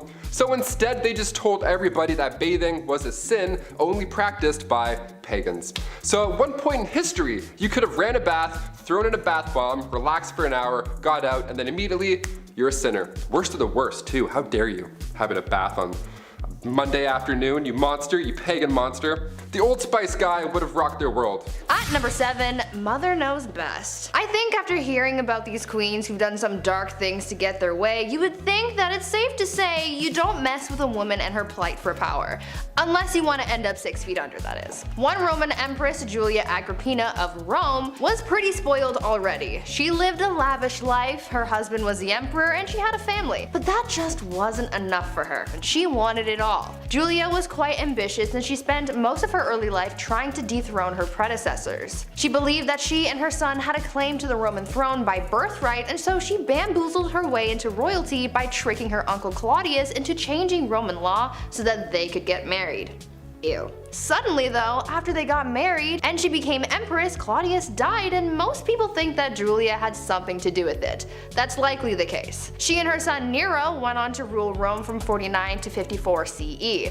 Julia stayed by her son's side for as long as she could so that she could hold on to her power, but eventually Nero got tired of his mother manipulating him and he had her forced out of power. Julia, as you could imagine, was furious because power was the one thing in the world that she desired most, and so she rallied a group of supporters to try and overthrow her son, but the plans backfired and she was expelled instead. Talk about ambition getting the best of you. Number 6. We are family. The last queen of Madagascar. Queen Rana Valona was one of the worst. She was born in 1788 and she ruled over the kingdom for 33 years. She was so cruel and violent that she would often choose violence first in order to preserve independence over the island. She's known as the most ruthless queen in history. After the death of her husband, she just went mad with that new power. In the late 1700s, her king brought peace to the land, but of course there were traditionalists who opposed him. The king's uncle at one point tried to take him out, but a local warned the king. That king repaid the local by adopting his daughter, Rana Valona, to marry his son, Prince Radama. Now, when her prince was alive, they didn't get along at all. And then come 1810, the king passed away, giving Ranilova the promotion of a lifetime. It's also theorized that she poisoned him too, so that's horrible. Ranilova kept away the advances of the French and the British and left bodies of those who tried to attack out for display on the beach. Lovely, like bobbleheads. In 1845, Queen Rana Bologna ordered 50,000 subjects to build roads across the jungle for 4 months straight for this massive buffalo hunt. Well, 10,000 of those poor souls died of starvation and exhaustion, and also not one buffalo was hunted, nor seen. Great plan. At number 5, Queen Batman. Batman, he is justice. We know this. Well, long before Batman, there was a queen who sought vengeance, and she did it in the most brutal way. Olga of Kiev became queen regent in 945 CE after her husband was killed because her son was just too young to rule yet. Olga knew that once her son was old enough to be crowned king, her power would be taken away, so she had to do the most that she could with her power while it still lasted, and so she used her powers as monarch to seek justice for her husband's death. She was able to get her husband's killers captured and killed using scalding water, but she soon developed a thirst for suffering apparently, and she just kept on going after people. She would not rest until everyone associated with the people who killed her husband were all eliminated. So if you ever breathed in the general vicinity of the guy who offed her hubby, you could kiss your life goodbye. Olga took hundreds of people out of the tribe that her killers were from. She devised a plan to bury their tribe's leaders alive, and she even came up with a plan to set fire to their entire village. It is said that Olga may have locked the tribe's leaders in a bathhouse and burned it down, but we don't know for sure. All we know is that she definitely was not okay. Number 4, no crust. This next one, honestly, I stand by. I see no wrong here. Queen Elizabeth II, still rocking to this day. She's been known for a few funny, quirky queen things. Like one of my favorites, for example, she has somebody on payroll who breaks in new shoes for the queen. Every time I buy Vans, my ankle always does that little foot rub. If only I were a queen, damn it. But we're talking about unusual things here, and one of the weirdest things I've ever heard is that the queen has refused crust on her sandwiches. This has been a no-go for about 150 years. It's not recent at all. You might be thinking, oh, maybe she's old, she can't chew her jawbones. Nope. Way back. This goes way back for no reason. Right around the time of Queen Victoria and her husband Albert. They viewed anything square-shaped as bad luck because it looked like a coffin. I've never thought about death while eating grilled cheese, but now I definitely will. Thank you. This must be a pretty scary job, cutting the crust off the queen's bread. My hands would be shaking the entire time. Also, diagonal or down the middle? Let us know. There's only one right answer.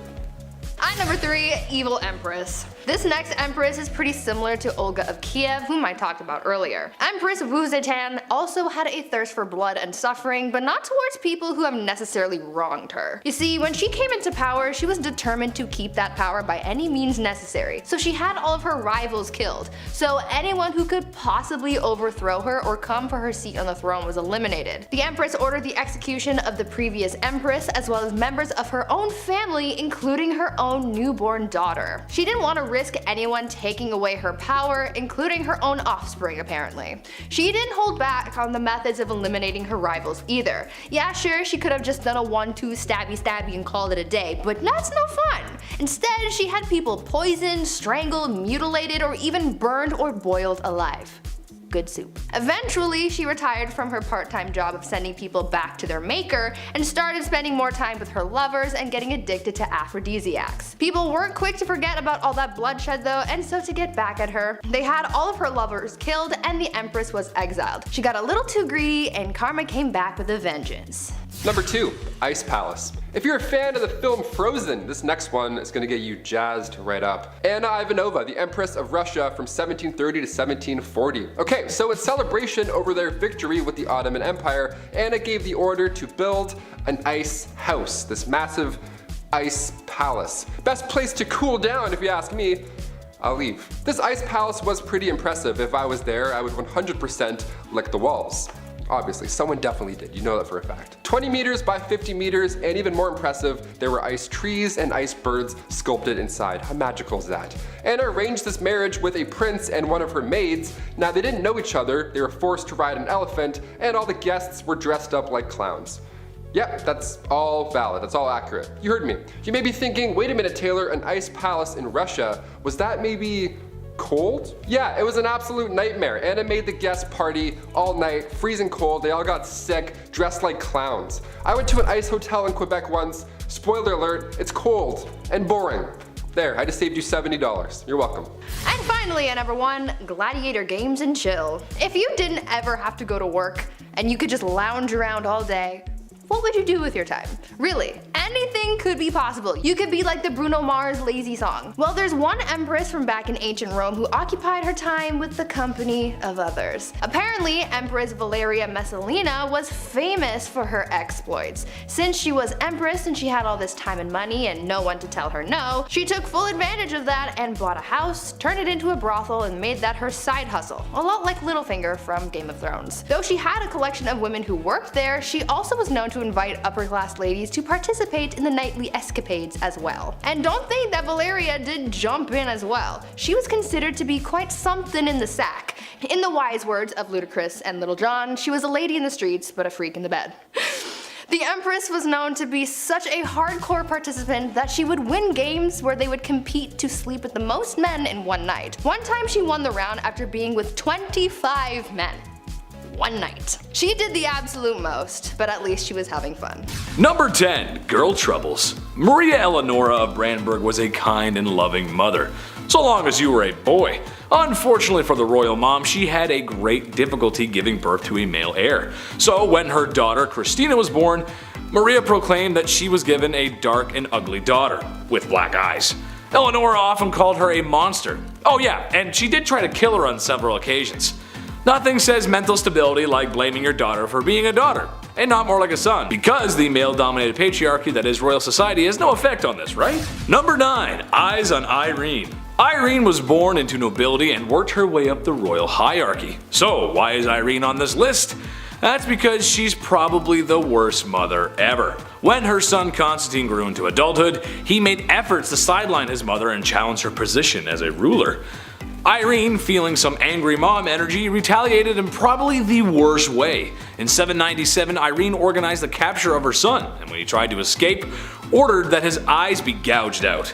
Constantine would later die of his injuries. Listen, I've had my fair share of minutes clocked out in the timeout corner. You can ask any one of my teachers, they'll tell you. And maybe even a few times today I should be put in the timeout corner too. But holy shit, mom, eye gouging? I ain't that bad. Sheesh. Number 8. No cake for you. Marie Antoinette was the last queen of France, and for good reason. To make a long story short, she was part of the upper class nobility who benefited from the poor and overworked. When in a time of economic ruin, she still found a way to live a life of excess, while literally everyone else suffered. Spending all of France's money on completely ridiculous items, even by Lady Gaga standards, she jokingly became known as Madame Deficit. Eventually, she would be executed in the Revolution. The expression "let them eat cake" was most likely not said by her or by anyone, but regardless if it was, it's a statement to show the complete disconnect and ignorance the nobility had when understanding just how bad things were for the working class. They most likely didn't care either. People were starving and putting heads on pikes. Do you really think they had time for cake, your highness? Oh, to be as beautiful and ignorant as an 18th century queen. Number 7. Lover's touch. Some couples flourish, others fizzle out. Some keep their privacy, and others like to make out in the hallways, right in front of everyone. Yeah, you know the ones. It's always by a classroom you have to walk by, or it's by your locker. Joanna of Castile leans more towards awkward locker makeouts. It's speculated that she may have had some form of mental illness. After her mother fell ill, she was reported not to be eating or sleeping, which doesn't sound that bad actually. She was also a very envious person who oftentimes expressed her distaste for her husband's mistresses, reportedly attacking one on occasion, which again, doesn't sound that bad. And when her husband died of illness, she kept very close to the man's body and traveled over 600 kilometers with it, where he was to be buried, where she would often open the casket and embrace the cadaver, and kiss him. Oh, okay, that's where the unholiness is, gotcha. I know medical knowledge wasn't great, but if your husband died of an illness, you couldn't seriously think that kissing him is a good idea. This is like the third royal I've come across that has a fixation on corpses. Sometimes you just gotta let the dead be dead, man. Number 6, who you gonna call? Queen Maria I of Portugal might have actually been insane. And no, not like come on down to my local car dealership, these prices are insane, more like the Joker on a magic white powder that shan't be named just in case. I don't want to make YouTube big Angie. She was known for ranting and raving, screaming that she had been damned. Perhaps it was phantoms of the night demonizing the poor soul. In attempts to cure her madness, such advanced scientific treatments like bloodletting and enemas were tried in order to cure her. The enema kinda makes sense. Maybe she's a little blocked up, it happens, I don't know. There were other attempts to cure her of her madness, but nothing seemed to work. While her first years in power were good, no one was ready for what they got afterwards. Hi, yes, I'm calling from the royal court. We think the queen needs an exorcism. Yeah, we tried that. Yeah, we tried that too. Yes, and we did try the tried and true method of enema, yes. How soon can you get here? Oh, okay, perfect. Yep. Yes, I am available between the hours of 8 to 5. Number 5. A too brute. Agrippina of Rome was like many mothers, in the sense that she would do anything for her kids.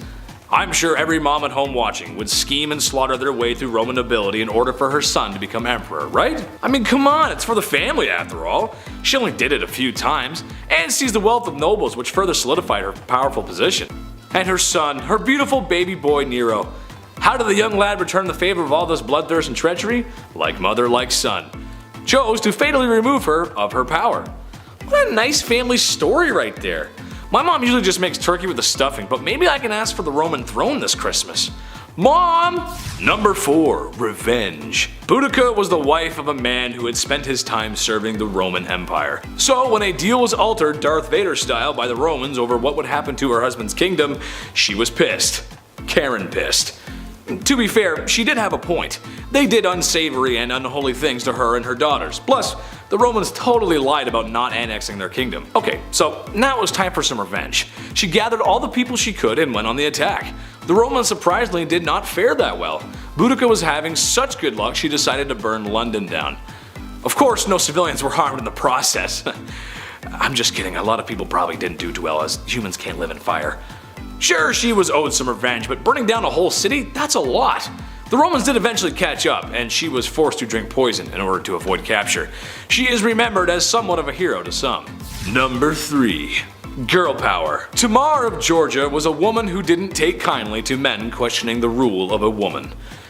As you would wind up dead. She is noted for having a hand in the golden age of Georgia.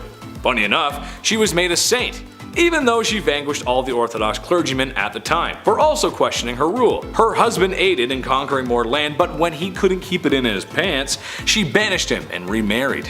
You go, girl. You commit acts of unholiness and stand up for yourself. Number 2. Serial killer? Daria Saltkova was not necessarily a queen, but she was Russian nobility.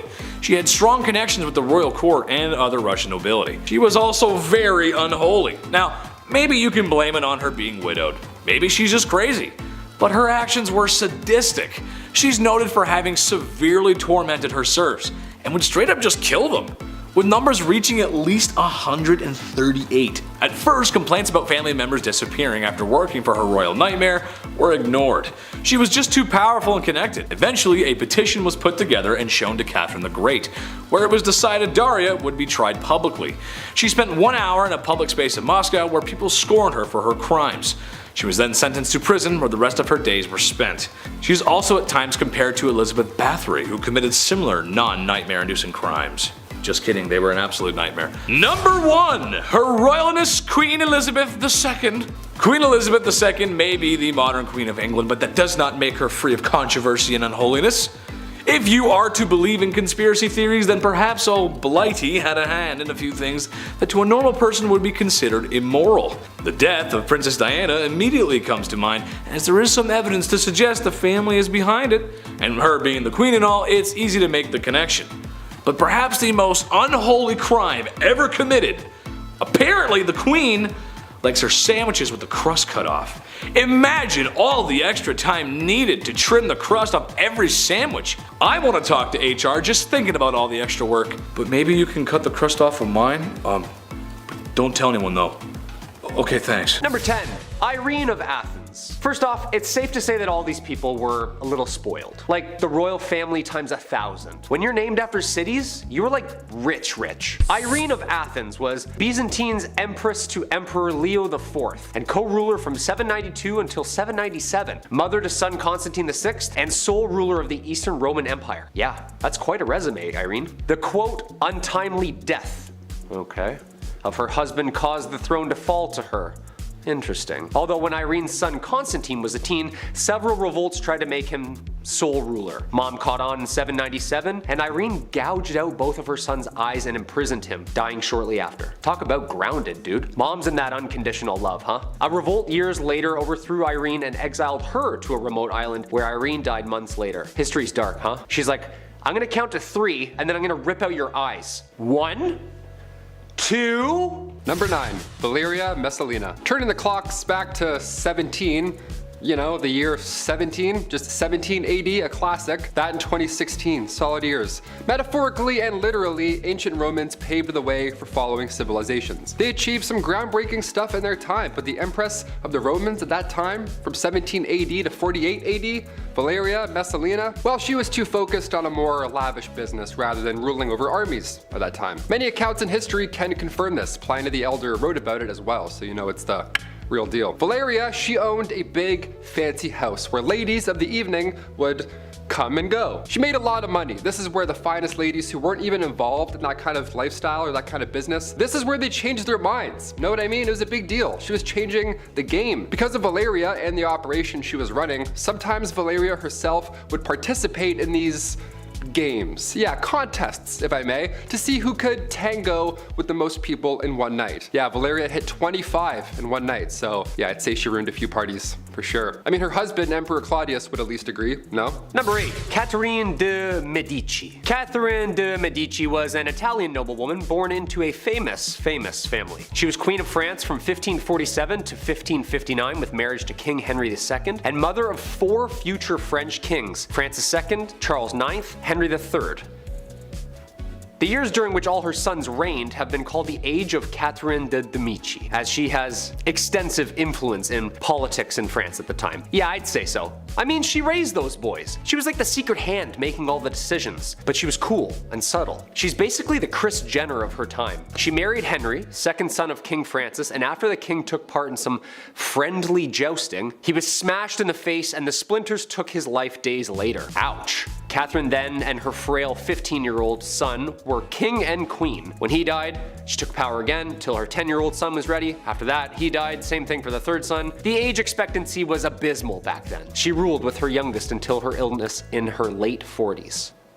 Number 7, Queen Ranavalona I, the last queen of Madagascar. Where to begin? Queen Ranavalona, one of the worst in history. She was born in 1788 and she ruled over the kingdom for 33 years. She was cruel, violent, and would often choose violence first in order to preserve independence over the island. She's known as the most ruthless queen in history. After the death of her husband, she just went mad with power. It's pretty sad. In the late 1700s, the king brought peace to the land, but of course there were traditionalists who opposed him, as everywhere that happens. And the king's uncle at one point tried to take him out, but a local warned the king. Okay. The king repaid said local by adopting his daughter being Ranavalona. And now she was set to marry his son, Prince Radama. Now when her prince was alive, they didn't get along, and then come 1810, the king passed away, giving Ranavalona the promotion of a lifetime. It's also theorized, of course, that she, you know, poisoned him, so that's probable and horrible. Ranavalona kept away the advances of the French and the British and left bodies of those who tried to attack out for display on the beach. Yeah, just to give you an idea of how she handled things. Yuck. Number 6, Bloody Mary. England's first female monarch, Mary I, ruled for just 5 years. The only surviving child of Henry VIII and Catherine of Aragon. Mary took the throne after the brief reign of her half-brother. They say she was an evil queen, but after doing my homework, yeah, I'd have some chips on my shoulders as well. Married at 9 and 11? Everyone's just yelling at you because you're too young to have kids? Yeah, that's awful. She was promoted and demoted so many times, no wonder she did what she did. Every time she was close to the throne, all of a sudden her family tree was just like rearranged by law. Her dad decided to go down the other family route. Nice, nice. She's infamously remembered for burning 300 English Protestants at the stake, which earned her the nickname Bloody Mary. Her brother found a loophole with religion, so she was like, oh, okay, yeah, go ahead. Yeah, light him up. She's also famously remembered as teaming up with her half-sister Elizabeth I and ruling together as sisters, making them the first 2 British queens. She was spoiled from birth, but she's kind of a badass. Anyone that did her harm, past or present, they were either sent to the Tower or the chopping block. Checkmate. Number 5, Empress Agrippina. Continuing on from 48 AD, the next leading lady in charge of ancient Rome was Julia Agrippina. And right off the bat, she was already spoiled. Yeah, she lived a lavish life. Her husband was the emperor, of course she did. She had a family, but still, that somehow all wasn't enough for Empress Agrippina. And she wanted more. Julia was quite ambitious, and she spent most of her early life trying to dethrone her predecessors, of course, as one would. She believed that her and her son had a claim to the Roman throne by birthright, so she lied her way into royalty by tricking her uncle Claudius into changing Roman law just so they could get married. Yeah, love it. Gotta change the rules, I guess. We can do that? Okay. Suddenly though, after they got married and she became empress, suddenly, just out of the blue, oh no, Claudius passed away. Crazy. Most people think Julia had something to do with it. That's likely the case. The Empress and her son Nero went on to rule Rome from 49 to 54 CE. Julia stayed by her son's side for as long as she could so she could, hold on to that little bit of power, but eventually Nero got tired of his mom talking over his shoulders. He's like, you know what? No, you go to your room. How does that sound? Nero then had her forced out of said power, and Julia, as you could imagine, was furious because power was the one thing in the world she desired the most. And so she rallied a group of supporters to try and, overthrow the power, but plans backfired and she was expelled instead. Yeah, I'm watching a lot of Survivor right now. In Survivor, we call that a blind side, Jeff. Here we go. I'm so sorry. I'm sorry, Ptolemy, I had to. Number 4, Diane de Poitiers. Diane de Poitiers was a French noblewoman. She held power and influence as King Henry II's royal mistress and advisor until his death. And at the tender age of 15, Diane was married to Louise de Breze, the much older and grandson to the King of France. They had 2 daughters, Francois and Louise. After his death, she took interest in another very powerful man, her childhood crush, friend, and the new king. Henry married to Catherine de Medici. Wait, like that? Catherine? Yeah. Oh yeah, talk about a bizarre love triangle of power. After he got clocked in the face and died in a jousting accident like I said before, Diane adopted the habit of wearing black and white for the rest of her life. Queen Catherine de Medici soon assumed control though, restricting her access to the royal chambers from Henry's deathbed and not even allowing her at the royal funeral. I mean, she's a married woman. Wives and their husbands' mistresses. Copying her style, stealing her man and her crown, she was exiled, comfortably. Like early rich retirement. Spoiled. What do you think? Number 3, Princess Margaret. Princess Leia wasn't the only rebel, okay? Princess Margaret, I have to mention, she partied with rock stars during the 60s, okay? I'm not gonna leave her out of this list. The Queen's younger sister was known as the rebel princess. She was seen for years and years as this badass, I guess, in the media, whatever. She passed away in 2002, but even to this day, we're trying to piece together her love life. Yeah, Pablo Picasso actually wanted to marry the princess. How fun is that? Also, I didn't realize how recent Pablo Picasso died. That was alarming. That was a wake-up call. Guess my whole life's a lie. Sick. Hit that thumbs up button if you also agree that Pablo's more recent. Insane. Her wedding was the first to be aired on TV, okay? She was a big deal. The first televised royal wedding took place on May 6, 1960. Now, in 1968, word had spread that the princess had an affair with nightclub pianist Robin Douglas Home, who just a year and a half later sadly took his own life. And then come 1973, paparazzi got photos of her with a landscape gardener on her private island. Ooh la la. Ooh, big zoom on that one. One of the more unusual facts surrounding Princess Margaret was that she was cremated. Yeah, she had chosen to break tradition so that her ashes could be shared in the same tomb as her father. Yeah, how dare her decide what she wants to do with her body post-death. Number 2, Cleopatra. Talk about spoiled. Cleopatra Philopator was queen of the Kingdom of Egypt from 51 to 30 BC and its last active ruler. From both Roman and Egyptian blood, Cleopatra accompanied her father, Ptolemy XII, into exile to Rome. But after a revolt in Egypt, his rival daughter Berenice claimed his throne. Ooh, siblings, am I right? What are you looking at? Berenice was killed in 55 BC when Ptolemy, her, and Cleopatra's brother returned to Egypt with a Roman military and took revenge. Yeah, more siblings. When dad died, the reign of Cleopatra and her brother Ptolemy XIII was born, and short-lived, because arch nemesis Julius Caesar and him kinda hated each other. And yet, another war. Cleopatra sided with her brother's foe this time.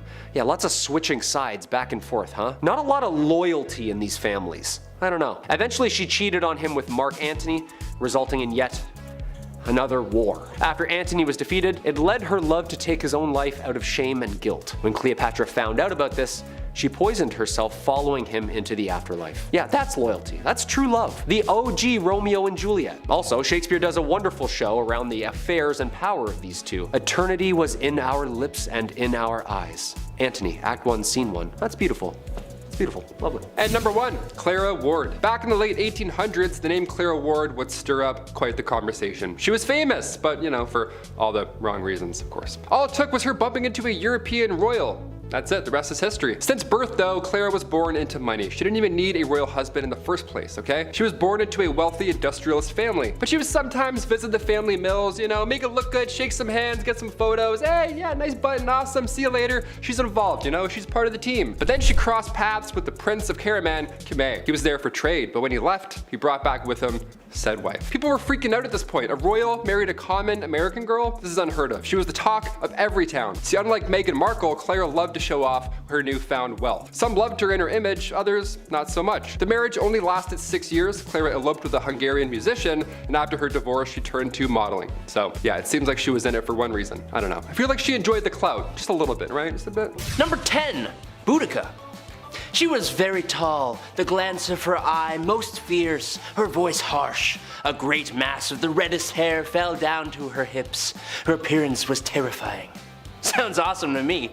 One of the most famous queens in British history, Queen Boudica was originally co-ruler of the Iceni tribe of East Anglia alongside her husband King Prasutagus. That is, she was until the Roman governor of Britain at the time attacked. Prasutagus was killed and his lands and household were plundered by the Romans. Boudica and her daughters were rather savagely treated as well. So much so that after the fact she rose up leading other tribes of Britons who banded together and decided to take the fight back to the Romans. The Britons captured the Roman settlement of modern-day Colchester, with the imperial agent fleeing to Gaul. They fought to London and to St. Albans, storming the cities and sending the defenders fleeing. The Britons desecrated the Roman cemeteries, mutilating statues and breaking tombstones. The Roman governor of Britain at the time, who had fled with his troops into the safety of the Roman military zone, challenged Boudica with an army of 10,000 regulars and auxiliaries. Win the battle or perish, that is what I, a woman, will do. You men can live on in slavery if that's what you want. It's a pretty good quote. The battle was a brutal defeat though, with Boudica taking poison to avoid becoming a prisoner. Criminal to the Romans, but I mean, a hero to pretty much everyone else. Number 9, Nefertiti. Kind of hard to call this a crime, but basically Nefertiti was the wife of the Egyptian pharaoh Amenhotep IV. Being close to equal in power to her husband, as well as very influential in her own right, she and her husband did something quite scandalous. They decided to turn their backs on almost the entire pantheon of Egyptian gods. Sort of. They made one god the prime god of Egyptian religion during their reign.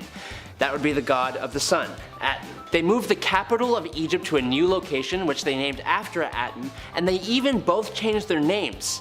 He became Akhenaten, and she became, give me a sec here, Nefertiti.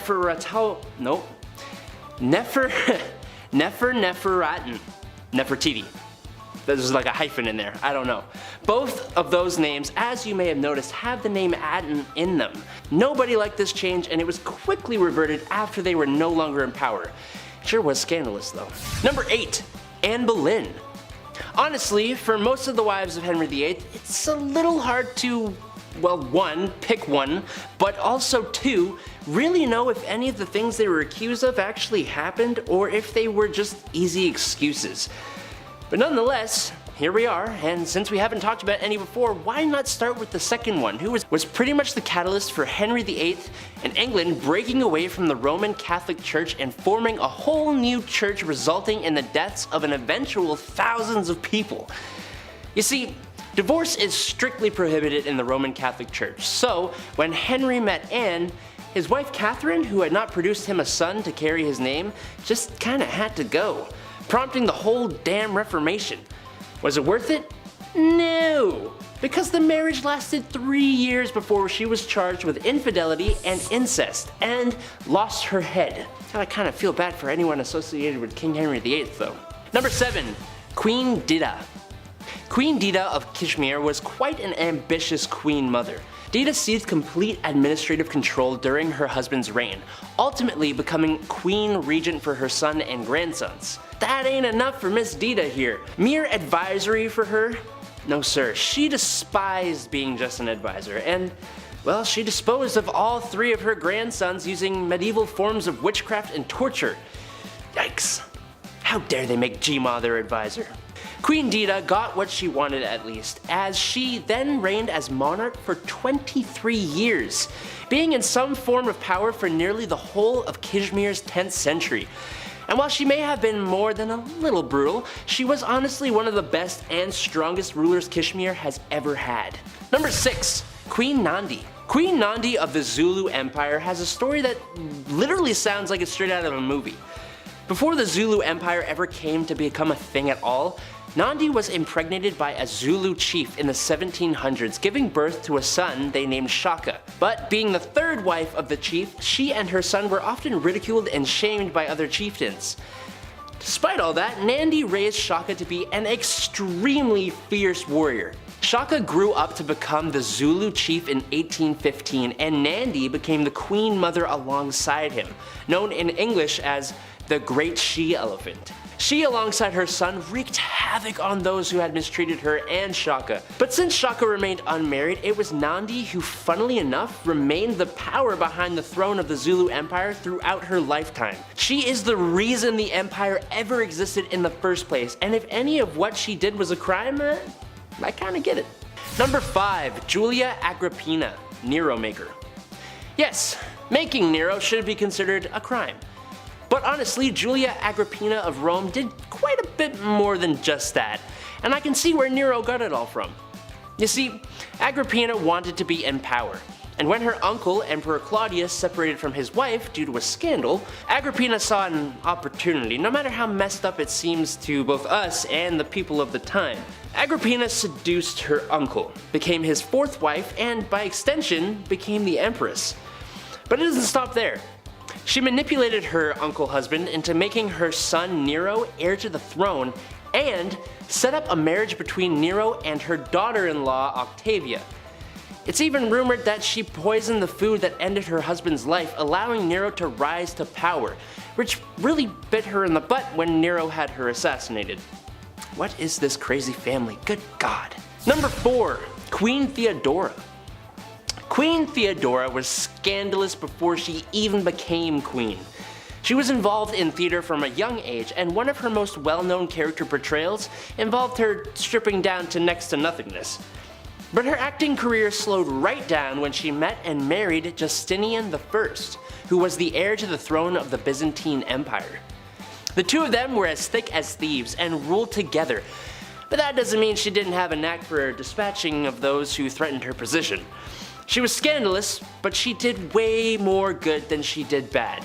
She set up houses for ladies of the night, worked for women's marriage and dowry rights, and banished brothel keepers from the Byzantine Empire. She was also a huge supporter of monophysitism. I hope I said that right.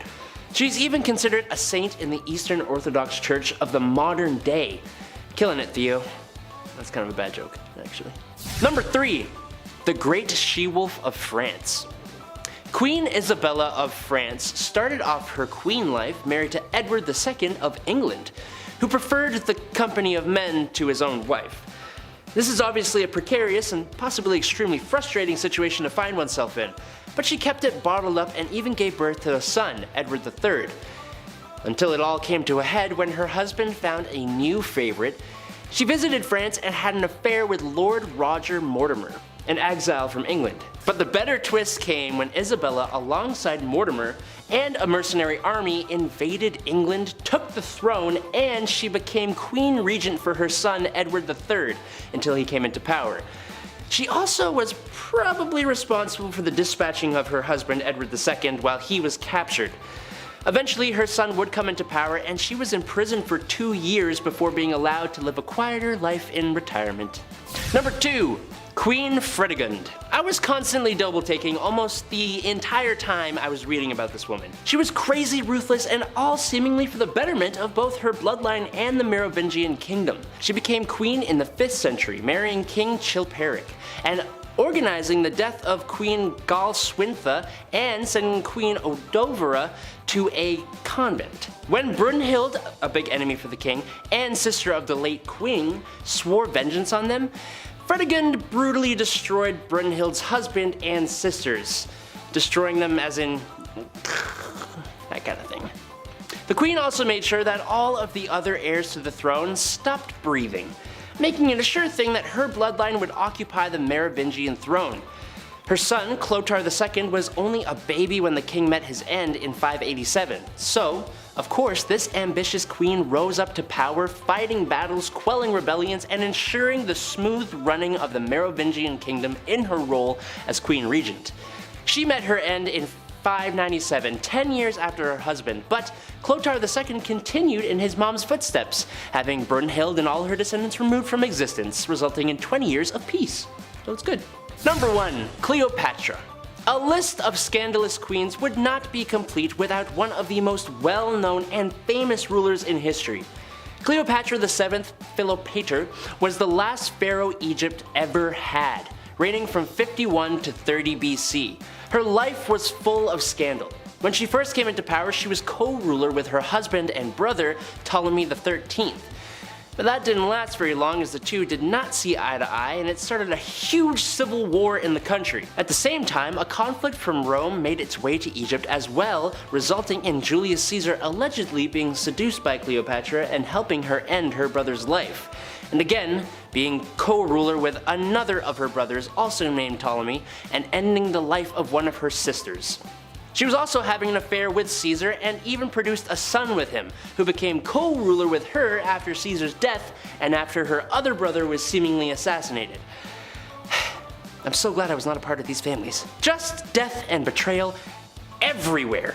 She then went on to seduce second Roman triumvirate member Mark Antony and sided with him when Octavian and Mark Antony engaged in the final war of the Roman Republic, which Antony lost, fighting with and alongside him until she poisoned herself to avoid being paraded through Rome and executed by the victorious Octavian. Number 10 in our countdown is Julia Agrippina. When the Emperor Claudius's wife, Melissina, became entangled in an adultery scandal, the power position of the Roman Empress was suddenly wide open in the year 49. Julia Agrippina, exiled for a conspiracy against her first husband and widowed from her second that she was believed to have poisoned, concocted a scheme. In an outrageous maneuver, she seduced her own uncle Claudius to become his fourth wife. She didn't stop there, however. She then had her uncle husband make the son she had had in her prior marriage, Nero, his heir by marrying him to his own daughter from his previous marriage. Whew, now that's quite a family tree. Taking the title Augusta, she maintained a stronghold over political and household affairs, considering herself a co-ruler to her husband. After Claudius died from eating poisoned food, which is how her prior husband died, so make the connection there, Nero became a Roman emperor and would forever change Roman history in his time of rule. However, Agrippina could only hover above her son for so long, and his annoyance of her invasiveness grew. Nero chose to assassinate his mother with a trap, a boat set forth on the Bay of Naples designed to sink. But when it did, she swam ashore. Nero changed his plans and had his soldiers invade her summer home to do the deed instead. Number 9 in our countdown may be one of our most badass queens, Empress Theodora, from street busker to top dog. Syrian-born Theodora starts her journey as an actress, dancer, and mime alongside her two sisters in the late 400s, something she abandons by age 16 to be a mistress to a Syrian official, and she travels much of North Africa with him before his maltreatment and temper made her settle down in Egypt alone, where she took up wool spinning. It was here she met Emperor Justinian and the two fell in love, and after Justinian changed some laws so that they could marry, they began co-ruling the Byzantine Empire together. So, what made her mad, you may ask? Her ideals and the smearing that they led to through history. She was historically known for supporting religious freedoms, women's rights, and the education of the masses. Her decisions, which reflected her opinions, led to the Nicaea riots of Constantinople. She intervened and was able to persuade her husband to stay.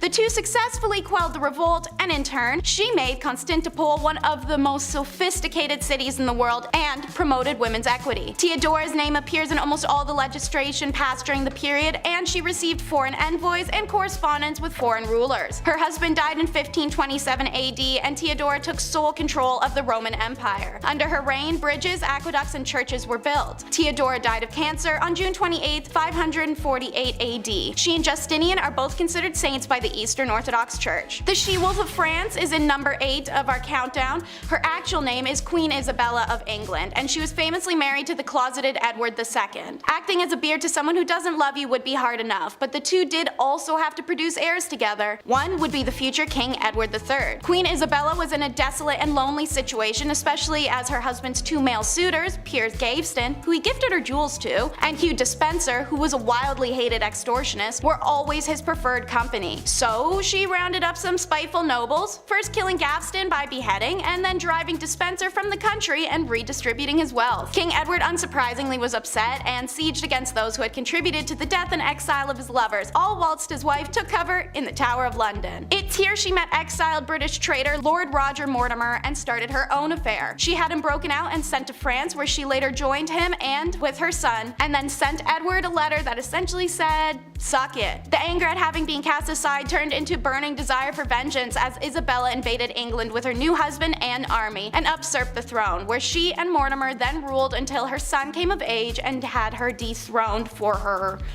violent tendencies. She died 28 years later in retirement, and Edward III later went on to rule England for 50 remarkable years. Maria the Mad comes in at number 7 of our countdown. She was just 16 years old when she became the Princess of Brazil and the Duchess of Braganza, then their queen following the passing of her father. Brazil changed from just a Portuguese colony to a large kingdom. Brazil, the Algarves, and the United Kingdom of Portugal are 3 famous formations recorded under Maria the Mad and her son. After the death of the queen's husband/uncle in 1786, however, there was a noticeable decline in her mental health. 1788 saw the passing of her daughter, newborn son, and her closest confidant. By 1792, after the passing of her eldest son a year prior, Maria seemed to be experiencing a combined symptoms of hallucinations, depression, and anxiety, all resulting from mass traumatic losses. It evolved to later include religious mania and melancholia. She started avoiding court gatherings and social or royal obligation. It was then her treatment went to Dr. Francis Willis, who tried straitjacketing, blistering, and ice baths, none of which were helpful for obvious reasons. After treatment for more than 5 years, he declared the disease was incurable. By 1792, Maria was no longer a capable ruler and deemed insane. Courts pushed her son John to take over the government ruling, but he delayed until he finally took the throne in 1799 for a truly tragic reason. There was just no longer any possibility that his mother would ever recover her senses. If the nickname Maria the Mad wasn't already taken, then this next Maria named monarch would have snatched it up. In at number 6 is Maria Eleonora of Brandenburg. Maria Eleonora was born in 1599 to Prince of Brandenburg and Anna, Duchess of Prussia. She grew up pampered, and Maria Eleonora was the it girl of the 17th century. All powerful monarchs fell over themselves to marry her. While she was dismissive of the 22-year-old Swedish king Gustav Adolphus initially, in 1620 she changed her tune as she'd apparently fallen in love with him practically overnight. And so they were married. With the king so frequently risking his life in battle, it became imperative that his wife produce a male heir, so Maria had to hanker down and focus on the baby-making business. Maria experienced 3 stillborn children consecutively before the successful birth of her daughter in 1626. It was a rare break in battle, so her husband was there to excitedly greet his daughter. Maria, however, had a very different response. Her baby was born with the condition fleece lanugo,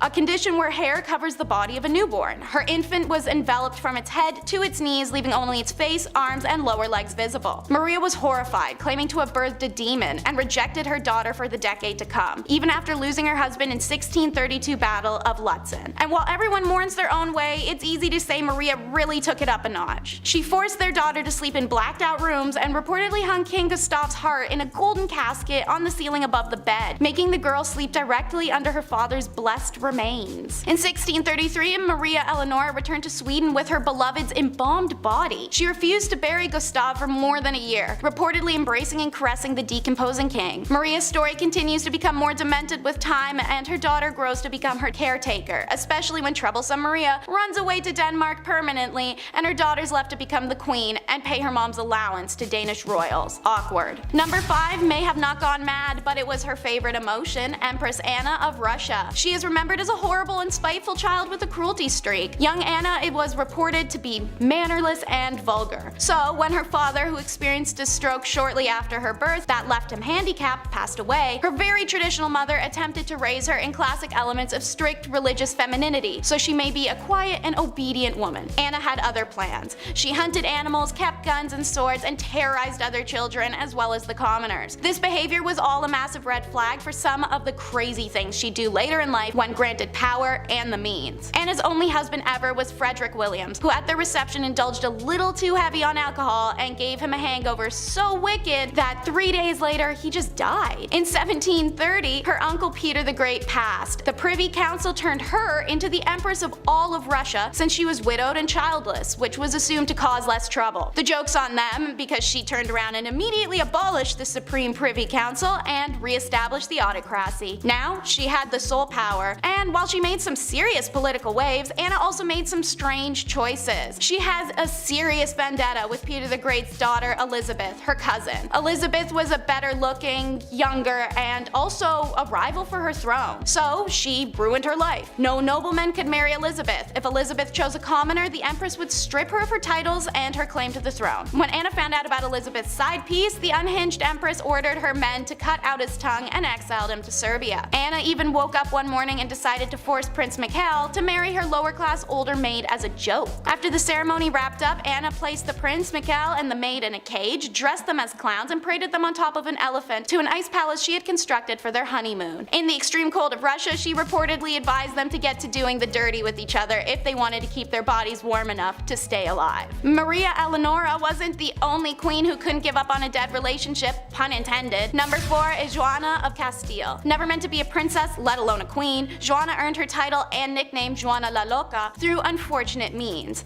She had 2 older siblings, Isabella, who passed in 1498, and Joan in 1497. Joanna's mother, the formidable Catholic monarch Isabella I of Castile, passed away in 1504. This left the throne of Castile and Leon to Joanna when her father passed in 1517. Joanna had started exhibiting signs of mental instability in 1504 when her mother had been sick. She was struggling to eat or sleep and having outbursts of anger. One such example was when she wished to go see her husband in Flanders. The journey would take her through France, which Castile were at war with at the time. When she was prevented from leaving for Flanders, 24-year-old Joanna flew into a rage. Perhaps one of Joanna's most notable displays of mental instability occurred when her husband died in 1506. Joanna refused to part with her deceased husband's remains for a disturbingly long time, reportedly opening the casket to kiss or embrace him. I'm seeing a pattern here with some of these women. While pregnant, Joanna traveled with her husband's body from Burgos to Granada, a distance of 668 kilometers, which would take around 6.5 hours to drive in a car today. And talk about a romantic imbalance. While she did all of this posthumously, when her husband Philip was alive, he talked Joanna's madness to anyone that would listen and completely discredited the woman. In 1509, Joanna was placed in the royal monastery/convent of Santa Clara in Tostillas, Castile, by her son Charles, who also forbade Joanna to have any visitors until her passing. The most recognizable name on our list is Marie Antoinette, who is number 3 in our countdown. Married at only 14, Marie was known to have lived an opulent lifestyle, but there was a lot of conspiracy and debate about the young woman. She was performing what she knew her royal duties to be, and she was known for not always being the most educated. She started the trend of riding donkeys and the worldwide trend of feathered/stuffed bird hats. She even once had an entire miniature village created with functioning shops so that she and other elites may dress like commoners and experience living lower status. Marie was misguided and young, but she was also the victim of an incredible smear campaign. She was accused of having ulterior motives constantly, supplying the Austrians with military plans or siphoning millions of livres of treasury money to Austria. It was the tales of sexual deviance that were the most damaging though. Alleged to have had orgies, laid with commoners, or even have sex with her own ladies-in-waiting. Her most offensive accusal was thrown at her in trial before her famous decapitation, where she was accused of committing indiscretions with her own child, Louise Charles. With such a vast array of accusations against her, not one of which was supported by any concrete evidence, the trial was a formality, conceived merely as a step towards completing the revolution. Marie Antoinette was declared guilty and executed only hours later at the age of 37. Speaking of sexual deviance, meet Queen Anna Nzinga, who is number 2 in our countdown. Queen of what's now known as present-day Angola, Anna took the crown when her brother passed away. Being Queen of Angola was hard work. Anna managed to keep the Portuguese invaders out for over 40 years alone. So how would you, a tough and titanous queen, decompress? Why, by building a harem, of course. Anna collected the men she found to be the most attractive warriors in her region, keeping a harem of 50 to 60 men close at hand for whenever she, well, wanted to romp in the sack. Spending a great deal of her time strategizing around battlefield, in men's apparel, some historians wonder if that's why she required the men in her harem to dress as women. Now, Anna didn't have time to deal with picking who she was gonna sleep with every night, so she devised a unique system. Anna would just have the two men who desired her the most that evening fight to the death every night and then bed the winner. The next day, the winner still loses as she would have them executed. Anna disbanded her harem at 75 when she took on her teenage husband, cementing her status as not only a serious badass who liberated her people and established dominance in an era of men, but also as a cougar. The next queen fought her way to the top of the countdown. Number 1 is Queen Rananavola the First. During her reign of Madagascar, Queen Rananavola the First is remembered as a dangerous tyrant who ruled her island nation with cruelty and an iron fist. Rananavola was a merciless to those who tried to colonize her nation, but also to those inhabiting it. Should crimes, disputes, or discourse arise, Rananavola had a nifty trick to solve it called trial by ordeal. Both parties would be forced to ingest 3 pieces of chicken skin alongside a poison taken from a native plant, Tanjana. Throw up your chicken skins and you're proclaimed innocent. Hooray! If you didn't, you were guilty and to be put to death, if the poison didn't kill you first. This trial was one of the punishments used in her persecution of Christian colonists, alongside throwing people into rock quarries and live dismemberments. Her horrific list really will go on. Rananavola was such a deadly tyrant that the queen managed to reduce her country's population from 5 million people in 1833 to 2.5 million in 1839, all through means of war, executions, religious persecution, or just settling scores. Depicted as a deranged tyrant even after her death in 1861, many have tried to repaint her image as one of a driven ruler trying to keep her culture and country independent from those trying to grow their own selfish empires. What's your take? Queen Victoria was anti-women's rights. Isn't that fun? Queen Victoria, who ruled England from 1837 until 1901, was in the perfect position to be the forerunner for the women's movement. Meanwhile, she's up in her office writing letters stating that the movement of the present day to place women in the same profession as men was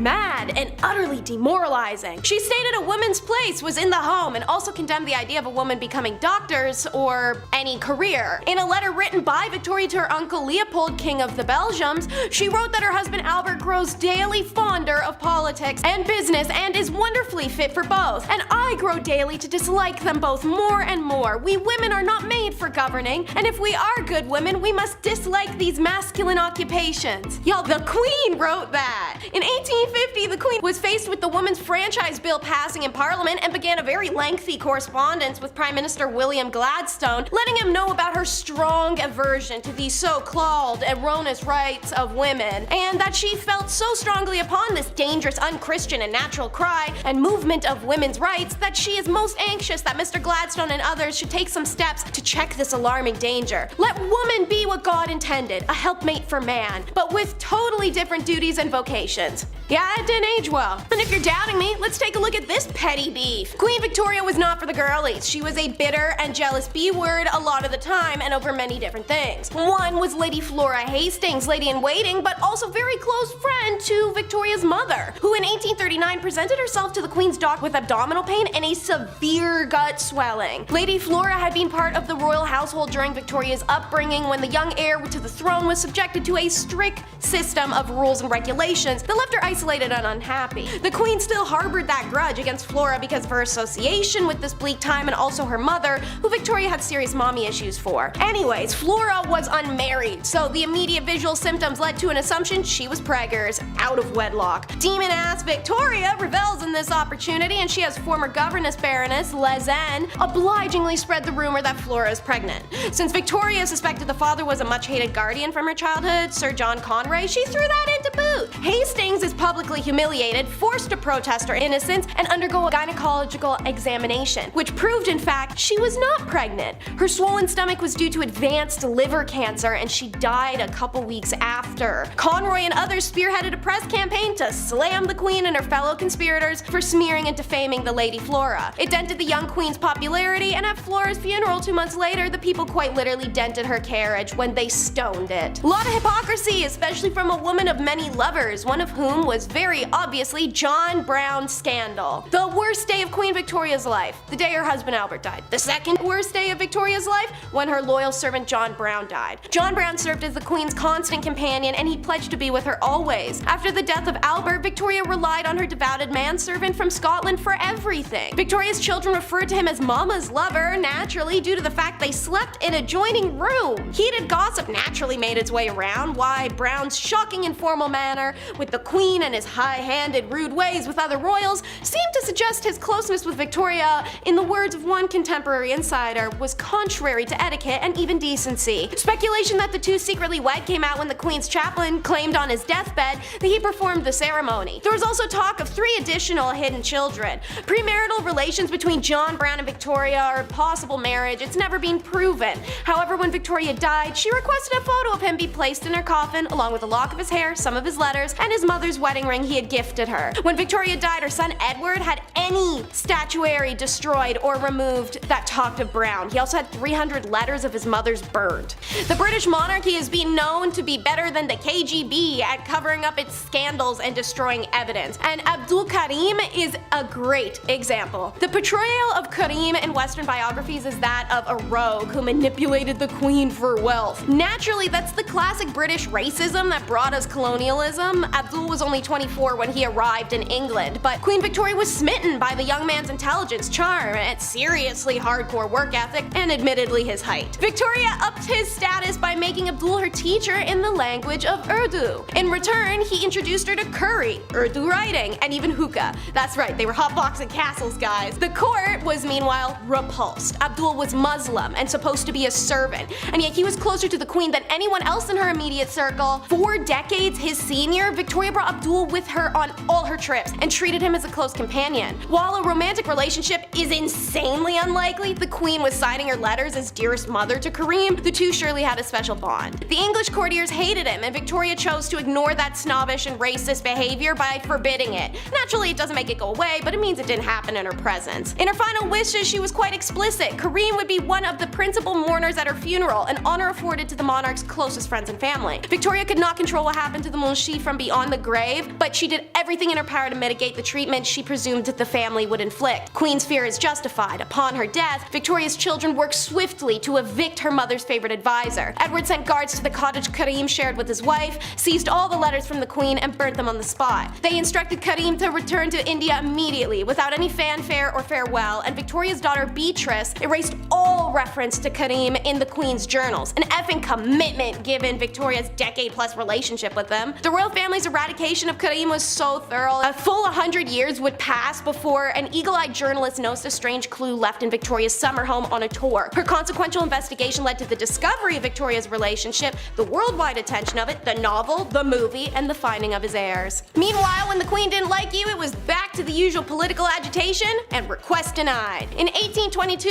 after a few small-time jobs in the Tory governments over the years, Robert Peel became Home Secretary, where he famously established Metropolitan Police Force for London and reformed criminal law to reduce the number of offences punishable by death and educate prisoners. In 1834, 3 years before the events of Victoria, Peel became Prime Minister of a minority Tory government. Those governments struggled to pass legislation against the majority rival Whig Party and eventually resigned in frustration after just 100 days or so in power. Then in 1839, Peel got the chance to form the Tory government by Queen Victoria, but he asked in return she replace the Whig ladies of her household with Tory equivalents. Said ladies in waiting were her friends, and many were married or related to the Whig ministers and MPs, so Peel refused to form government and Whigs returned to power. The Whig government was limping, but Victoria was passionately attached to Prime Minister Lord Melbourne and also refused to dismiss her female friends. It took the royal wedding of Albert and a failed attempt on their lives in the following year to revive the hatred that this gathered her from the public. And speaking of, Miss Victoria gave the progressive prime ministers endless hell, while lapping up the flattery of her favorite prime minister Benjamin Disraeli, who famously admitted he laid it on with a trowel. She never hid her intense dislike of William Gladstone. His approach to the PM role was progressive social policies, and she absolutely hated it. And his proposed plan for Irish Home Rule, which she considered a threat to her empire. Any name she could toss, she would. A mischievous firebrand, arrogant, tyrannical, obstinate, half-crazy, wild, incomprehensible old fanatic. More than a few observers sensed there was an element of jealousy in her enmity towards the people's William. He was always more liked than she was. When Gladstone won the 1880 general election, she announced to the world she would abdicate the throne rather than accept him as prime minister. Then offered 2 other liberal grandees the job who insisted Gladstone had to take it. Then Then she tried to force him to weed out the members of cabinet she didn't like. He refused. Her interventions failed to prevent her cabinets from achieving what they were determined to do, but she could wear them down. One of her prime ministers said handling her was like having a whole separate government department to deal with. But she just wasn't a pious wife or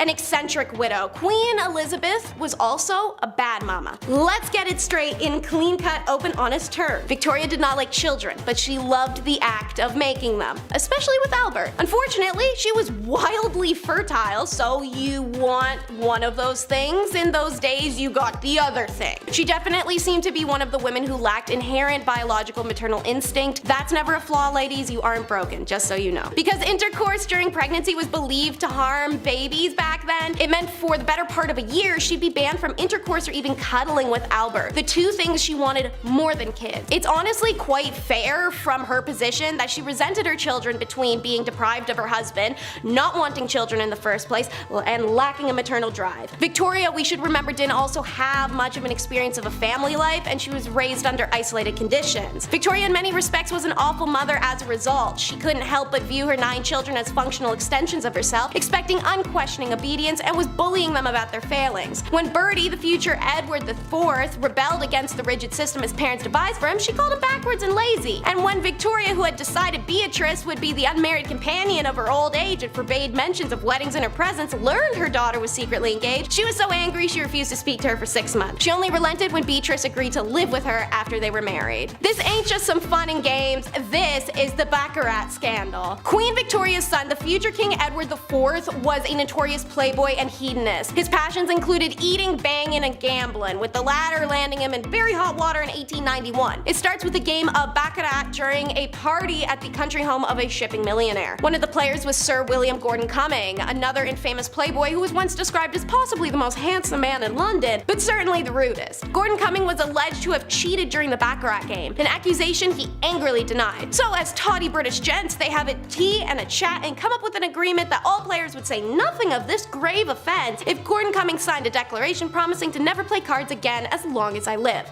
Not a hard ask. You know, he signed it for nothing. Much to Gordon Cumming's annoyance, the story did leak and became high society gossip. And like a tawdy British gent, Gordon Cumming decided to sue several of the Baccarat players for slander. The trial was a media circus, the future king appearing in the witness box and society ladies watching through their little opera glasses. Gordon Cumming did lose the case. However, the public was largely sympathetic to him and resented Edward for his part in the whole ugly affair. The prince became deeply unpopular for a time, was even booed at Ascot the same month. Another child of Elizabeth's caused a media circus that had her mama reeling. It's the scandal-coated daughter. Princess Louise seemed to rebel from the moment she came into the world. She was an exceptional learner, talented, intelligent, artistic, big on women's rights movement, and the most beautiful of Victoria's 4 daughters. Although an artistic career, or in the words of Victoria, any career, was not appropriate for a princess, let alone a woman, the queen allowed Louise to attend art school and later the National Art Training School. Now, on to the nasty. Historians assert that Louise had an affair with her brother's tutor. Some accounts state she fell in love with him in the years of 1866 to 1870, but it's not determined if anything physical occurred or if it was just a real big crush. Hearing of Louise's infatuation for a man 14 years her senior,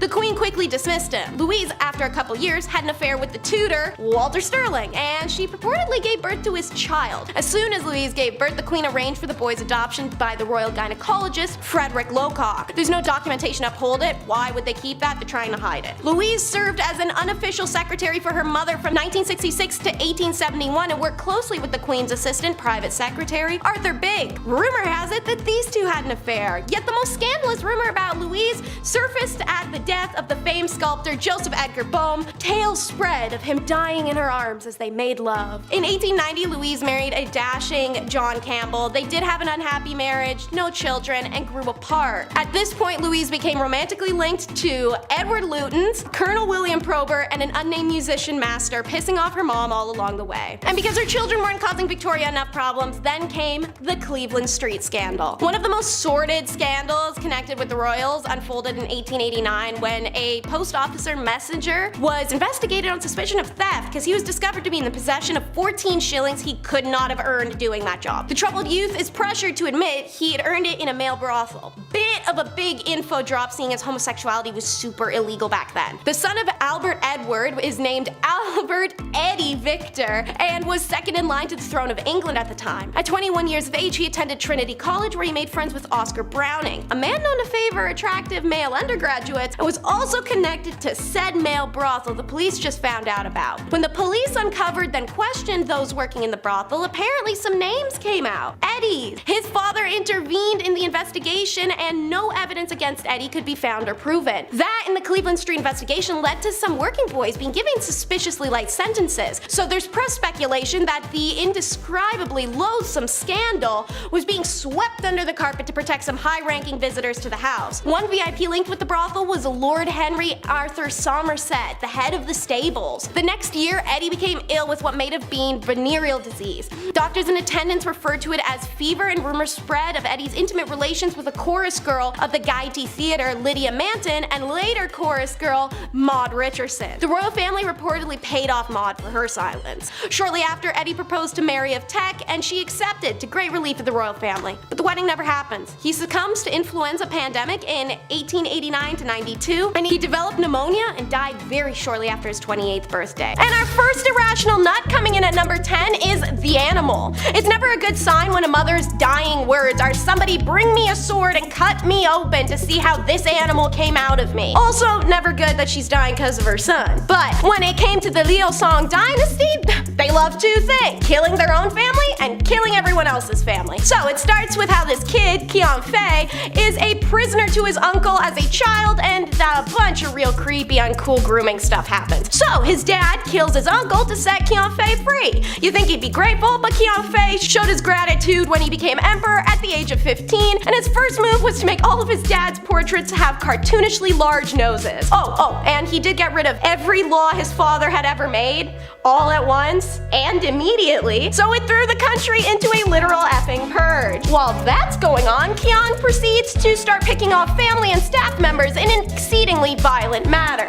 E.g., the nobleman whose eyes Qian Fei scooped out, put in a jar of honey, and called his pickle little ghost eyes. The servant he killed because she looked like a woman in a dream he died in. He left some of his uncles alive, but put them in cages on display. Healthy. This all feels very healthy. Especially when you add in the depraved, lustuous behavior, ordering female relatives to have intercourse in front of him, and then killing those who refuse. So I feel it goes without saying he wasn't on the throne for long. Qian Fei gets smoked relatively quickly, not by family, not by the military, not by nobility. He was killed by a group of his attendants. Just to drive that home, a group of servants killed the emperor, and nobody objected. It was just a lot of, okay, yeah, alright, we can work with that. No, you guys ain't in trouble, take the day off. So, with the entire family pretty much dead, one caged uncle is put on the throne, and he promptly killed every family member that was left, except for his young nephew, who succeeded him, only to be killed immediately by a general. And then the general began the Qi dynasty. Now on to number 9 for our favorite lunatic and the terrible tantrums.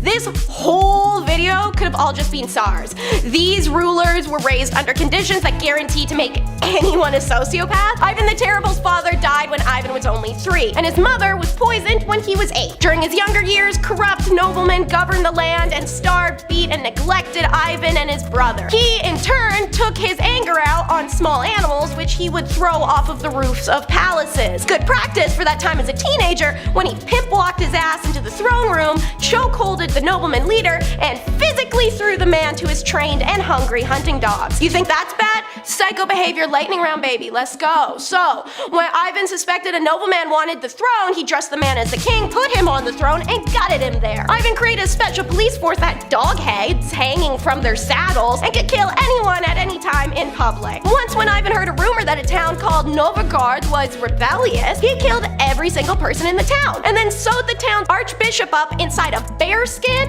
like this is the end scene of Midsummer, and as dogs hunt the archbishop Bearman down. It's hard to write all that and then use the phrase conditions deteriorated, but somehow conditions deteriorated. He was known to spend hours banging his face against the stone floor found in front of religious icons. What truly changed history, however, is he goes after his pregnant daughter-in-law. His actions cause her miscarriage, and his son, also named Ivan, berates his father. His father then beats his head in with a scepter, immediately ending the ancient Rurik line of nobility. With the only strong heir to the throne dead, Russia descended into chaos after Ivan's death, and at last nobles could place a family of their choice on the throne, an heir called Michael Romanov. Okay, it's lady time. Number 8 is religious mania Maria. Maria of Portugal, unlike pretty much everyone else on this list, had an idyllic childhood. Her father, the King of Portugal, paid a massive amount of attention to both her and her sisters. But while the king was winning Dad of the Year, his minister, the Marquis of Pombal, managed the country, which apparently meant imprisoning everyone who questioned him and killing anyone left over. I'll give him credit for still being loyal to the king, however, when someone tried to smoke said king, the Marquis rounded up his strongest political enemies, tormented them into confessions, broke their bones on a scaffold, and then burned the scaffold down. Unfortunately, that genetic religious mania starts kicking her ass pretty hard once Maria is in her early 20s. Naturally, this is also when she ascended to the throne, and the horrific actions of the Marquis in the name of her father convinced Maria that he is in hell for being a bad king and she would join him. To alleviate her guilt, she amnestied all the political prisoners and gave them positions in her court. Super sweet gesture, but spending decades in an 18th century Portugal's palace prison does not do much for the mind. So, most of these counselors and courtiers were absolutely insane.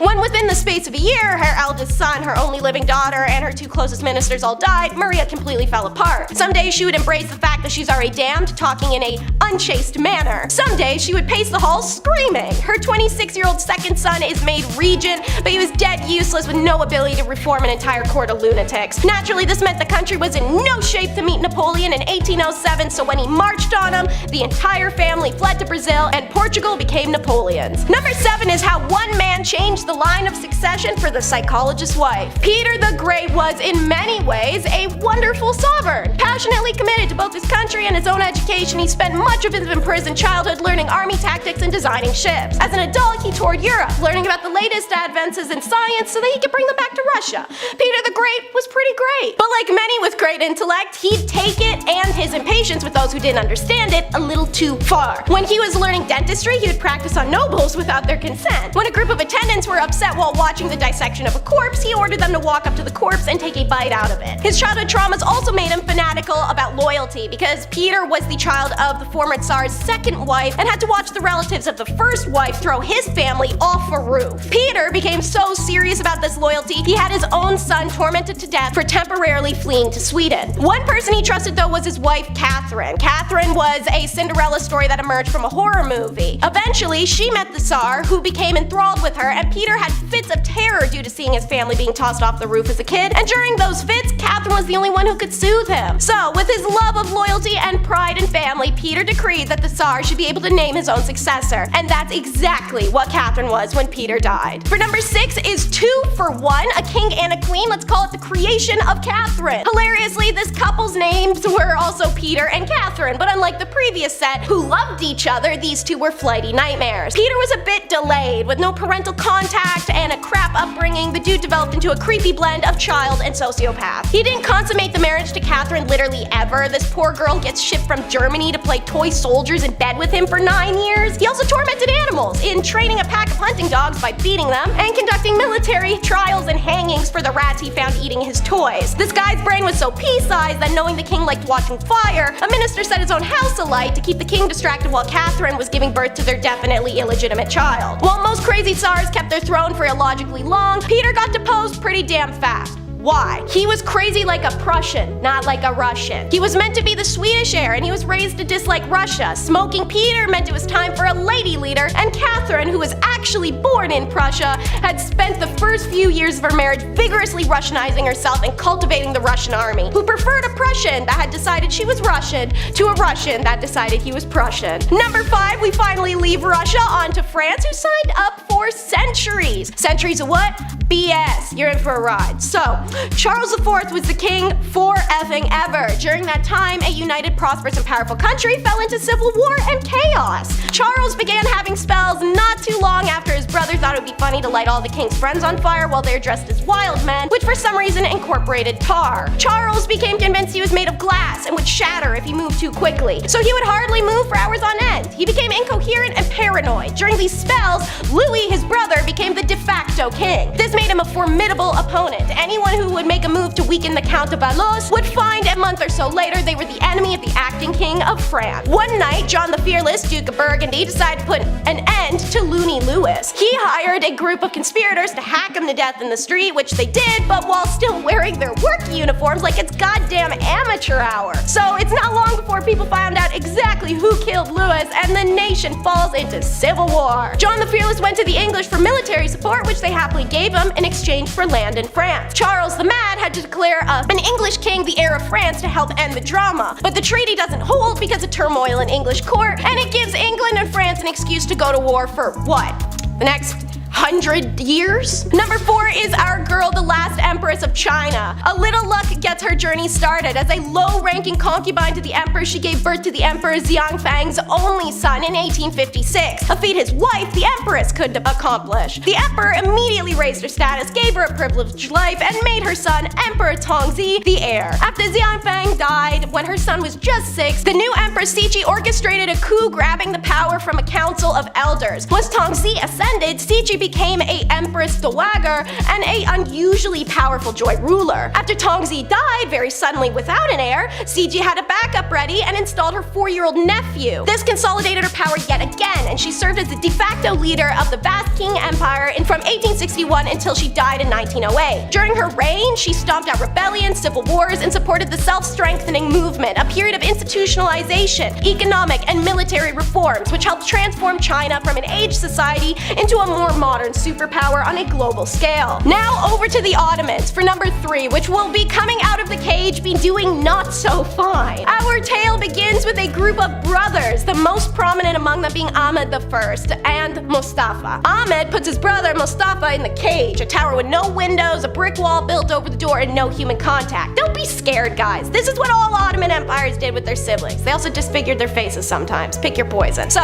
Ahmed craps out a few sons, then drops at the age of 28. So out of the cage Mustafa came, 14 years after being put into basically an above-ground pit. What could go wrong? Well, you could argue it's kinda odd. He walked around with 2 naked servant girls at all times, but the real problem was he had a habit of giving important positions to random people he met in life. Without a strong, organized central government, the empire started to crumble. Back in the cage you go, but with 2 women this time. He was replaced by Ahmed's oldest son, Osman. The young man might have made a decent ruler, but he banned drinking and smoking and intercourse in the army. Do I need to explain the problem? Anyways, they sentenced him to death via the boy crusher, which you can learn about in my video, the top 10 brutal punishments from the Ottoman Empire. Out of the cage came Mustafa again. At this point, he had a habit of sitting and giggling to himself. In between giggle fits, he'd go around looking for his dead nephew, forgetting the man was dead, and when he was told he had other ones, he'd kill them. He also went back to his old tricks, appointing random people to important positions, and the officials in the provinces were one step away from declaring themselves local kings. Put a cap on thing, the Safavid Persian Empire attacked and grabbed what's now Iraq. Back into the cage Mustafa went. Still in the Ottoman Empire, number 2 is bankruptcy and a 2-decade war. Someone had to succeed the cage man, and that was what Murad IV did, one of the nephews that Mustafa hadn't killed. Maybe because the dude was ruthless. His last act before dying was ordering the death of his last surviving brother. He had nothing against Ibrahim, but he simply believed that their line was cursed by madness and needed to be annihilated. Sadly for 279 women, as you'll learn, Ibrahim's mother successfully pleads for his life. Ibrahim spends his entire life in the cage with only occasional contact with people. He came out with what can be tactfully described as a lust for life. Made frantic by years of deprivation, he acquired everything like an animal, including 280 concubines in a harem. One day, he saw a cow's hoo-ha and had a cast made of it and circulated it through the empire for a woman that matched. When he found her, she became his favorite concubine and he named her Sugar Lump. Sugar didn't care for competition, so she told the psychotically jealous Ibrahim that one of the other women in the harem was unfaithful, but only she didn't know which one. Ibrahim's answer was having all 280 tied up in sacks and thrown into the Bosphorus River. Only one survived when her sack came undone and she was taking aboard a French freighter bound for Paris. What finally did Ibrahim in was fanatically acquiring all the golden jewels he could, pulling from temples and threatening ministers. Then Ibrahim started a war with Venice. He soon couldn't pay the Janissaries and they sent him back to the cage.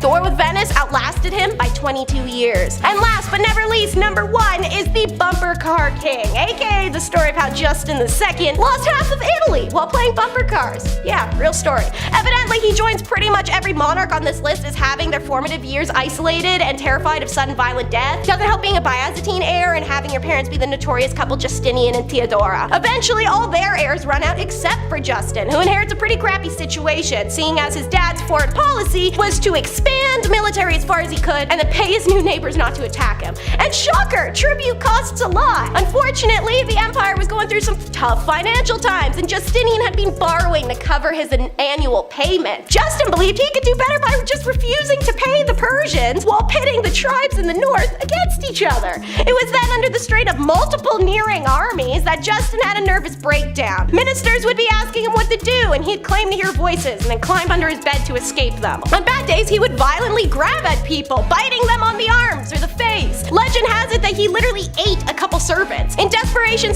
and self-preservation, the servants tried to think of a couple ways to keep the emperor distracted from eating them, so they came up with the throne on wheels. Servants raced him around the halls of the palace on the throne, trying to keep him amused with the speed. When he had guests, they'd also get to experience zooming around on wheeled seats, aka bumper cars. In the end, Justinian II fared pretty well, perhaps better than he deserved considering his last words as emperor were complaints about his servants. At number 10, some background. The Mughal dynasty in India was founded by Babur, a descendant of the one, the only, Genghis Khan and Tamerlane. After he defeated a sultan of Delhi named Ibrahim Lodi in 1526, Babur was the first step in the Mughal dynasty that would last for over 3 centuries. To say that the empire was immense is an understatement. The empire ruled over 103 million people, probably even more. The Mughals were rooted in Muslim beliefs and were noted for their well-organized government and cultural sophistication. Many of the rulers tried to integrate the Hindus and Muslims under one state,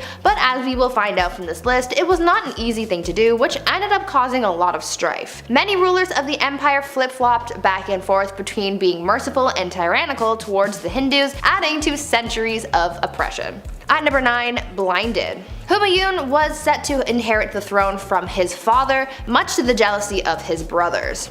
He was 23 when he ascended the throne in 1530 after the death of his father. His brothers reigned over different fiefs, but none of them were satisfied unless they had the crown. He also wasn't the best ruler. Humayun was sent into exile for 15 years after he was overthrown by one of his father's generals, Sher Shah. Humayun fled and eventually ended up in Persia, where he built back up an army through his partnership with the Shah. Slowly, he took back his land, facing his own brothers who were constantly scheming against him. But Babur, his father, made him promise that he would never lay a hand on his brothers. But his brother Kamran continued to threaten him, and one instance while defending a fort turned on the innocents trapped inside and took their lives viciously. Kamran, not a good dude. Something needed to be done. He eventually catches his scheming brothers, blinds his brother Kamran, and chains his brother Askari. A little messed up, but not bad for war. Before I carry on with the rest of the video, make sure you guys are subscribed to the channel and maybe consider leaving a like on this video if you're enjoying it so far. At number 8, Akbar. Humayun continued to deal with the competition of his brothers until finally his reign came to an end, but not in the way that you would expect. He was carrying a bunch of books up some stairs and he accidentally fell, leading to a lethal head injury. His 13-year-old son Akbar had to inherit the throne. Akbar would later become known as the Great, but that doesn't mean that he didn't do some questionable things. Where his father failed to conquer, Akbar swept through. But just like his father, he encountered jealousy and dangerous ambition in the dark corners of his reign. In Delhi, an attempt to assassinate him was made, the bowman nearly missing him. Who was behind it? The slave of a nobleman who recently tried to start a rebellion. But the plot thickens. Akbar's foster brother's mother had further designs to establish power for herself through her son, Adam Khan. Khan actually ended up taking the life of Akbar's foster father, which led to Akbar throwing him down the stairs and therefore killing him. The mother died 40 days later due to grief. Grief over her son or the loss of power? Who knows? At number 7, Jahangir. So this guy was super impatient to become the ruler and was getting tired of Daddy Akbar taking his time. So he revolted. Damn, this court honestly was just rife with rebellion. They never got tired of it. In 1599, while his father was otherwise engaged and away from the palace, Prince Salim led a revolt. During the revolt, he even skinned a man alive. Akbar was pissed about this and wrote to his son and said, quote, "I have never skinned a bird alive in my life, and you have treated a human being in this manner." Jahangir then went on to conspire against a close advisor of his father named Abul Fazl, whom Jahangir killed in a small battle. Despite Akbar being devastated at his son's behavior, he was the only male heir left to inherit, so on Akbar's deathbed, he forgave his son and implored the nobles to recognize him as a leader. At number 6, sewed to an ox. Now Jahangir was emperor, but the trouble didn't stop there. I saw some sources recognize him as a somewhat benevolent figure, while others said that he was the exact opposite. He was pretty brutal, and his first task was crushing a rebellion against that which his own son began. Apple, not far from the tree. He was traveling to Lahore when he came across two nobles who were sympathetic to his son's cause, so he decided to punish them in a very peculiar and violent way. He ordered that one be sewed to the skin of an ass and the other to an ox. Now that is messed up. When he got to Lahore to face the rebels, he crushed them and blinded his own son as punishment. A ruler couldn't have any impediment, so therefore his son could no longer pursue the role.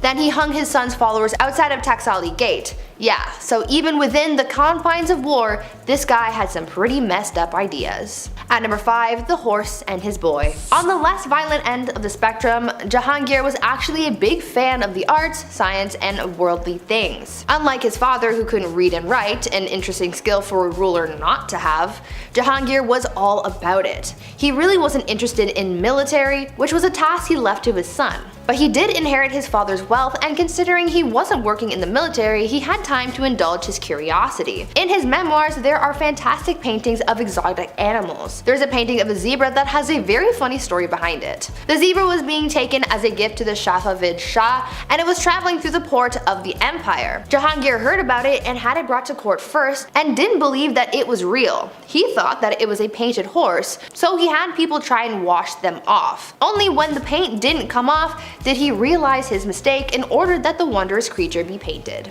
At number 4, Shah Jahan and the Taj Mahal. Okay, so this one isn't messed up for violence or anything, but it is the ultimate love story, and we just can't leave it off this list. There is one part that is messed up to me because, man, I don't even know, but we will get to that. If you've ever been to India, then one of the stops you made on your trips was probably to the Taj Mahal, a breathtaking mausoleum built by the Mughal Emperor Shah Jahan to commemorate the love of his life. Considering how big and intricate it is, you know that their love was bigger than any storybook. An Indian poet called the Taj Mahal a teardrop on the cheek of time, a testament to grief and power. Mumtaz Mahal was Shah Jahan's favorite wife, forsaking all of his other wives just to be with her.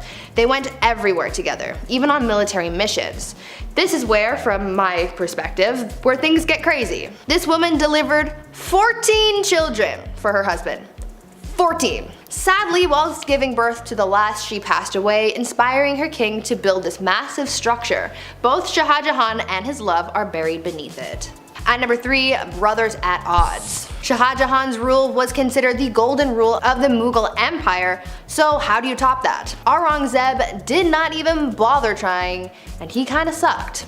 He was Shah Jahan's third son, and he was a very military-minded man, showing tactical and strategic military skill and unrivaled determination. Whereas his brother was a man of letters, and no, not the kind from Supernatural. Aurangzeb wanted power, and so in order to secure his rule, he confined his ailing father to his own palace, caused the death of one of his brothers, and had 2 more of his brothers, a son and a nephew, executed. He was literally committing fratricide left, right, and center. But it didn't matter to him because he gained control. His desire to prematurely end the lives of those who stood in his way was described as, quote, a wolf thirsting for the blood of his brothers, end quote. You would think that this motivation to gain power and rule on his own terms would mean that he had big plans for the empire, which in a way is true, but those plans and changes led to a lot of oppression, but we will get to that in a bit. At number 2, staked. Before we get into the oppression that Aurangzeb caused to his empire, let's talk about Emperor Farrukh Siyar. Farrukh Siyar was emperor of the Mughal Empire from 1713 to 1719. He was described as an incapable ruler who gave his power to all of his advisors. His rule caused many conspiracies conspiracies and plots to arise within the court.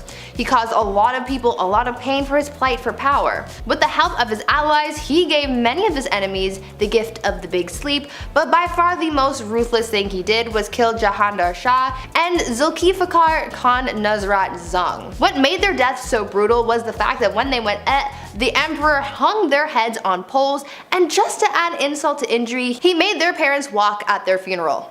Luckily for the people of the Mughal Empire, Farrukh Sahir was killed by unknown assailants at the instructions of his close relatives, putting an end to his awful reign. And finally, at number 1, the Great Oppressor. Aurangzeb's rule sort of had 2 chapters to it. At first, Aurangzeb was a capable ruler of a mixed Muslim-Hindu empire who was feared yet respected for his vigor and skill, but around 1680, Aurangzeb's rule changed drastically in both policy and attitude. His once unified people of both Muslims and Hindus broke apart, and people of Hindu faith became subordinates, not colleagues. On top of that, Aurangzeb added some more oppression to the mix and not only destroyed Hindu temples, but he also reimposed the Jizya tax on non-Muslims, after the tax was initially banned by Emperor Akbar. For the first 20 years of Aurangzeb's rule, he did not impose a tax, but all of a sudden he started demanding these payments, and historians believe that Hindu uprisings are what caused the emperor to act harshly towards the non-Muslim population. This discrimination caused a revolt to unfold that Aurangzeb's third son supported. Aurangzeb spent his last 50 years taking his aggressions out on the Hindus in the empire, and it's for this reason that he is remembered by many as a tyrant. At number 10, the king of hobbies. Everyone has their interests, right? Like, for example, I like video games, and I like watching people scream at their teammates for not helping everyone else out. I'm looking at you, Blake. For kings back in the day, they didn't have people on Rocket League to scream at, so they had to find other interests. For Tsar Peter the Great, he had a lot of interests, and they were all very bizarre. Firstly, he had an obsession with short people, especially dwarves. To him, they were like his real-life dolls or something, and he would hold weddings for them, and even hold lavish funerals, complete with small horses pulling a small coffin on a carriage, and even a very short priest to hold the ceremony. But other than this obsession with short people, he also dabbled a bit in medicine. He liked watching surgeries be performed like he was trying to be on Grey's Anatomy or something, but when watching the surgeries just wasn't enough for him, he would sometimes perform them himself. Now remember, he's not a doctor, so it's no surprise to learn that these surgeries rarely ever went well and people died. I certainly wouldn't trust him to give me any kind of surgery, but he was a king so he could do whatever he wanted. Peter the Great also loved dentistry. It is said that if you wanted to get all buddy-buddy with the king, all you had to do was let him pull your tooth. Sounds like the guy was one heartbreak away from starting his own medical drama, but in the worst way. Number 9. Banning coffee. This is the worst of the worst, people. Murad IV, Sultan of the Ottoman Empire. The guy banned coffee like an absolute monster. No more triples for you. He was born in 1612, and for the most part, his mother was ruling through him because he was so young. That's often the case with most of these young rulers. They just get, hey, you're 7, now you rule a kingdom, enjoy. It's tough, they're not gonna know what's going on.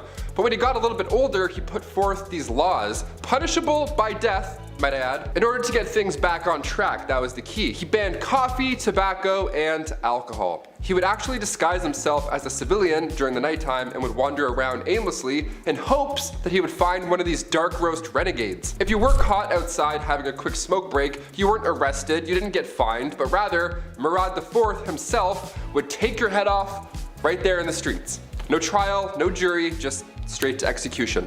All because you're drinking a Bud Light Lime.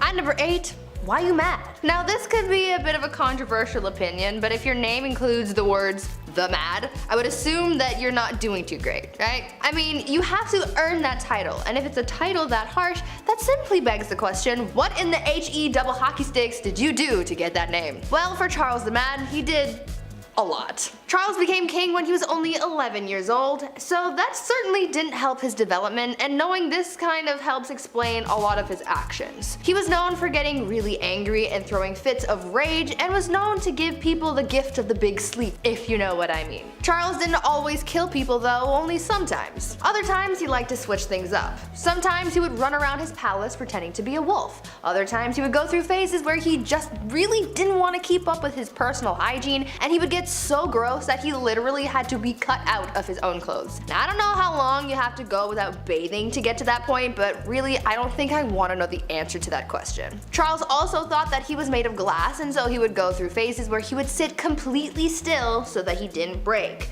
kind of like Drax from Guardians of the Galaxy, but not as, you know, extraterrestrial. Well, maybe he was. That honestly would explain a lot. Number 7. Party hard. Zhu Huzhou was the emperor of the Ming Dynasty in the early 1500s. Now, lately we've been talking about kings and queens. We're on part 2s for both now, and there's a good amount who simply just aren't ready. They're too young to rule. Like Joffrey from Game of Thrones. Kings like that actually existed. They were horrible. They were young, they were too young to know what was right and wrong. Plus, they usually have some corrupt parents whispering in their ears the entire time. Zhu took the throne at just age 14, and for a while, ministers were confident that he would grow into the role and become the leader that he was born to be. Well, when he got older, he transformed a zoo just outside of Beijing. He transformed it into his own personal brothel. Yum. I mean, on one hand, I'm glad the animals are free, but like, a zoo? You couldn't find a more romantic place? Can convert an Applebee's to a brothel, maybe? I don't know, something with AC? His final days were spent partying, and some would say a little bit too hard. He got intoxicated and fell from a boat. That's how he ended his life. Honestly, not a bad way to go out. Pretty OG. At number 6, love game. A lot of kings and queens throughout history have been known to engage in the horizontal hustle a lot. I mean, when you're a ruler of a kingdom, you don't really have much to do in your spare time, so what else are you gonna do? Play a board game? No. These monarchs were getting busy all the time, but there was one king who was just so obsessed with getting a good old pickle tickle that it just became his whole personality. King Philip V was known to be a nymphomaniac, and he liked doing the deed a lot, but because at the time, the Catholic Church said that having sexy time with anyone but your spouse was a sin, the king and his wife were getting busy all the time. Eventually, his first wife caught on to how to use this to her advantage, and she would often refuse to sleep with him until she got her way with anything she suggested or demanded from him. You would think that he would catch on to this game, but maybe his urges were just so strong because he always caved and gave her what he wanted. Obviously, this man did not follow Hoodville. Absolutely not. Just to give you guys an idea of how obsessed this guy was, when his wife was on her deathbed, before she went he literally tried to get one last bang in. On her deathbed. Like, dude, not the time. Number 5. George V. We love hobbies here on Bumblebee. I mean, I used to collect special quarters growing up. I swear to God. The only time I've ever been good at saving money was when I was 12. I would see one of these and be like, don't touch it. George V turned out he loved stamps. A lot. Like a lot. Since he was a wee young lad, he was collecting these little guys. Here's the unusually impressive part about him though and his hobby. He continued to collect stamps during World War I. This guy was busy, everybody's trying to stay alive, and George is just licking stamps in the library like a prince. Like all collections, it started at an early age, and now it's at the point where it's past impressive and it's just borderline strange. This guy had albums on albums of stamps. He had around 330 albums, each with 60 pages full of stamps. Quick maths, that's like 20,000 pages full of stamps. So naturally he was nicknamed the King of Stamps, or rather the King of Philately, the official term for collecting stamps. It's a nice word. Philately. Back in 1905, he set an all-time stamp record, which I didn't even know that was the thing, and it was the most money ever spent on a single stamp. The guy dropped like 220,000 US on a single stamp. Somebody even asked the prince down the road if he had heard about this idiot who spent 1,400 pounds on a stamp, and he was proud of it. He was like, that was me, you wanna see it? The next King George is a little different, to say the least. At number 4, womanizer. I'm going to preface this by saying that George IV of England was voted as England's worst king by historians, so that should already tell you a lot about this guy. Georgie here was yet another one of those monarchs who was a little too invested in his intimate conquests, you know? Now we do know that the encounters that he was on were all consensual, so that's a plus. However, he was still creepy about it. Yeah. This man tried everything to get a woman to sleep with him. He would throw a tantrum if she said no, or threaten to end his life if he didn't get to do the 8-legged nature dance, you know? Somehow, this had a pretty good success rate, even though he was not a catch at all. It feels like this was one of those situations where you kind of just give in to make him stop talking, you know? Anyways, this guy was super creepy because on top of the lengths that he would go to just to get some time in the sack, he also kept trophies of his conquests. He would ask each of the people he slept with for a lock of their hair, and he kept them all. Back then, it was kind of common for lovers to keep locks of each other's hair, but George's collection was alarming because of just how many locks of hair there were. After the king died, his brothers found 7,000 envelopes, each with a lock of hair that was, quote, enough to stuff a sofa, end quote. Fun fact, if you want to see this insane collection, it is in a museum in Scotland, so check that out if you want, I guess. Number 3, Kleptomania Part 2. On our spoiled queens list, Brie mentioned Queen Mary and how she just couldn't stop stealing, which is hilarious to me, just this old lady stealing your shit. Well, the last king of Egypt also had sticky fingers. He was even better at it too. Check this out. Farouk I was the youngest son of Egypt's first king, Vlad I. Now born in 1920 in Alexandria, and in his early days at school, he couldn't concentrate. The king sent him to England even after to hopefully find a better way of teaching, something that works for him, but still it was to no avail. Once the king passed away in 1936, Farouk then got the throne, but also so much property and so much money. He had hundreds of fancy cars, 75,000 acres of land. This guy had it all. Literally, he had anything he could think of, but still he felt like he needed to take more, to steal. At 17 years old, he would slam 12 eggs for breakfast and then wash it down with 30 bottles of beer. Nutritious and delicious. Horrible. On top of the fact that he loved to steal, he was the biggest hoarder. So he had thousands of shirts, randomly. He also had 50 diamond-studded walking sticks for some reason, and like a prince such as myself, he too collected coins. I mean, his collection was much nicer, but still, great minds think alike. Spoiled minds think alike, rather. Oh shit, this is eye-opening. One of the most bizarre facts about Farouk was he pickpocketed Winston Churchill once. He took the guy's watch. After everything I just said, he still decided to steal his watch. What a gem. We love him. Yeah. At number 2, the king of pettiness. Let's talk about a ruler that the Indian state of Alwar has described as controversial. If his own people are calling him controversial, then you know something's up, and boy, you better strap in because you're in for a wild ride with this one. Maharaja Jai Singh was pretty eccentric in a pretty dark way. He was known to have a temper and act on impulse, and he did some very questionable and downright scary things. He was known to be very competitive and hated to lose. One time while playing polo, he and his team lost, and so in retaliation he blamed the horse he was using and made the horse get extra crispy. He fired his horse. I'm sure you know where I'm going with that. If not, use your noodle, I don't know. Unfortunately, the cruelty towards living things didn't stop at animals, and he was also known to kidnap women from the streets and go all criminal minds on them. On a slightly lighter note, though, the Maharaja was also known to be very petty. Once he went into a Rolls-Royce dealership, and the person working there thought that he was broke and ignored him. Thinking that this was insanely rude, he bought 7 Rolls-Royces, sent them back to India, and used them to pick up garbage. This guy was really just doing the absolute most. And coming in at our number 1 spot, King Ludwig II. Home renovation shows rock my world. I can watch Love It or List It for months at a time. It's the dream, building your own home one day, and if you're a king, well, it's pretty easy to get that done. In our Spoiled Queens Part 2, I mentioned a princess that had a house made of ice, literal ice. Well, King Ludwig II had numerous castles built to resemble fairy tales. Literally, like fairy tales. I gotta admit, I kind of love this a lot. Ludwig was only 18 when he became the king of Bavaria in 1864, and then he had castles, like castles, more than one, built after he was inspired from romantic literature and spending some time at the opera. The kid was a dreamer, you gotta love it. He would spend his nights in one castle looking through a telescope at his new castle being built, so he would just watch it all night. That's like the king's way of waiting for your Amazon delivery. Just standing there, just like, oh, it's coming. 17 years and it's done. Just 4 years in, he designed his own castle, and to this day, it's one of the most photographed places in the world. Neuschwanstein Castle. Go check it out. It's literally a paradise. At number 10, royal enemas. Apparently, back in the day, enemas were all the rage amongst the elite. It was believed that enemas were good for your health, so everyone was doing it to try and live a little longer than the rest of those commoners and peasants. One person who really just couldn't get enough enemas in his life was King Louis XIV. It is believed that over the course of his life, Louis XIV received thousands of enemas. When I tell you this guy was obsessed, I'm not kidding. One year, Louis received 212 enemas in just the 1 year. And of course, he had to make his enemas a little jazzy and couldn't just use water like any other person. Oh no.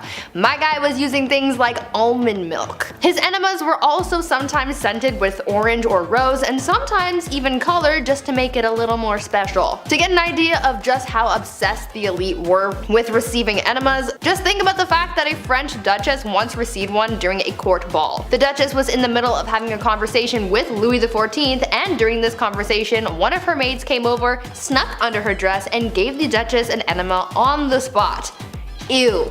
These people were so weird. At number 9, Pampered Pony. I'm sure I can speak for most people when I say when you have a pet, you love and care for that thing like it is your child, right? Well, one Roman emperor might have taken that concept a little bit too far, because saying that he was obsessed with his horse is an understatement. The Roman emperor known as Caligula had a horse named Incitatus. Caligula was a horse racing enthusiast, so Incitatus was his pride and joy, and not too many people were all that thrilled about it, to be honest. When I tell you this horse was treated better than most people have ever been, I'm not kidding. The horse's stall was made out of marble, his manger was made out of ivory, and he was even fed oats flaked with gold. Caligula was also very adamant about his horse receiving a good and restful sleep before a race, and he was so serious about it that he made guards stand outside of the horse's stable to make sure that the horse remained undisturbed while it slept.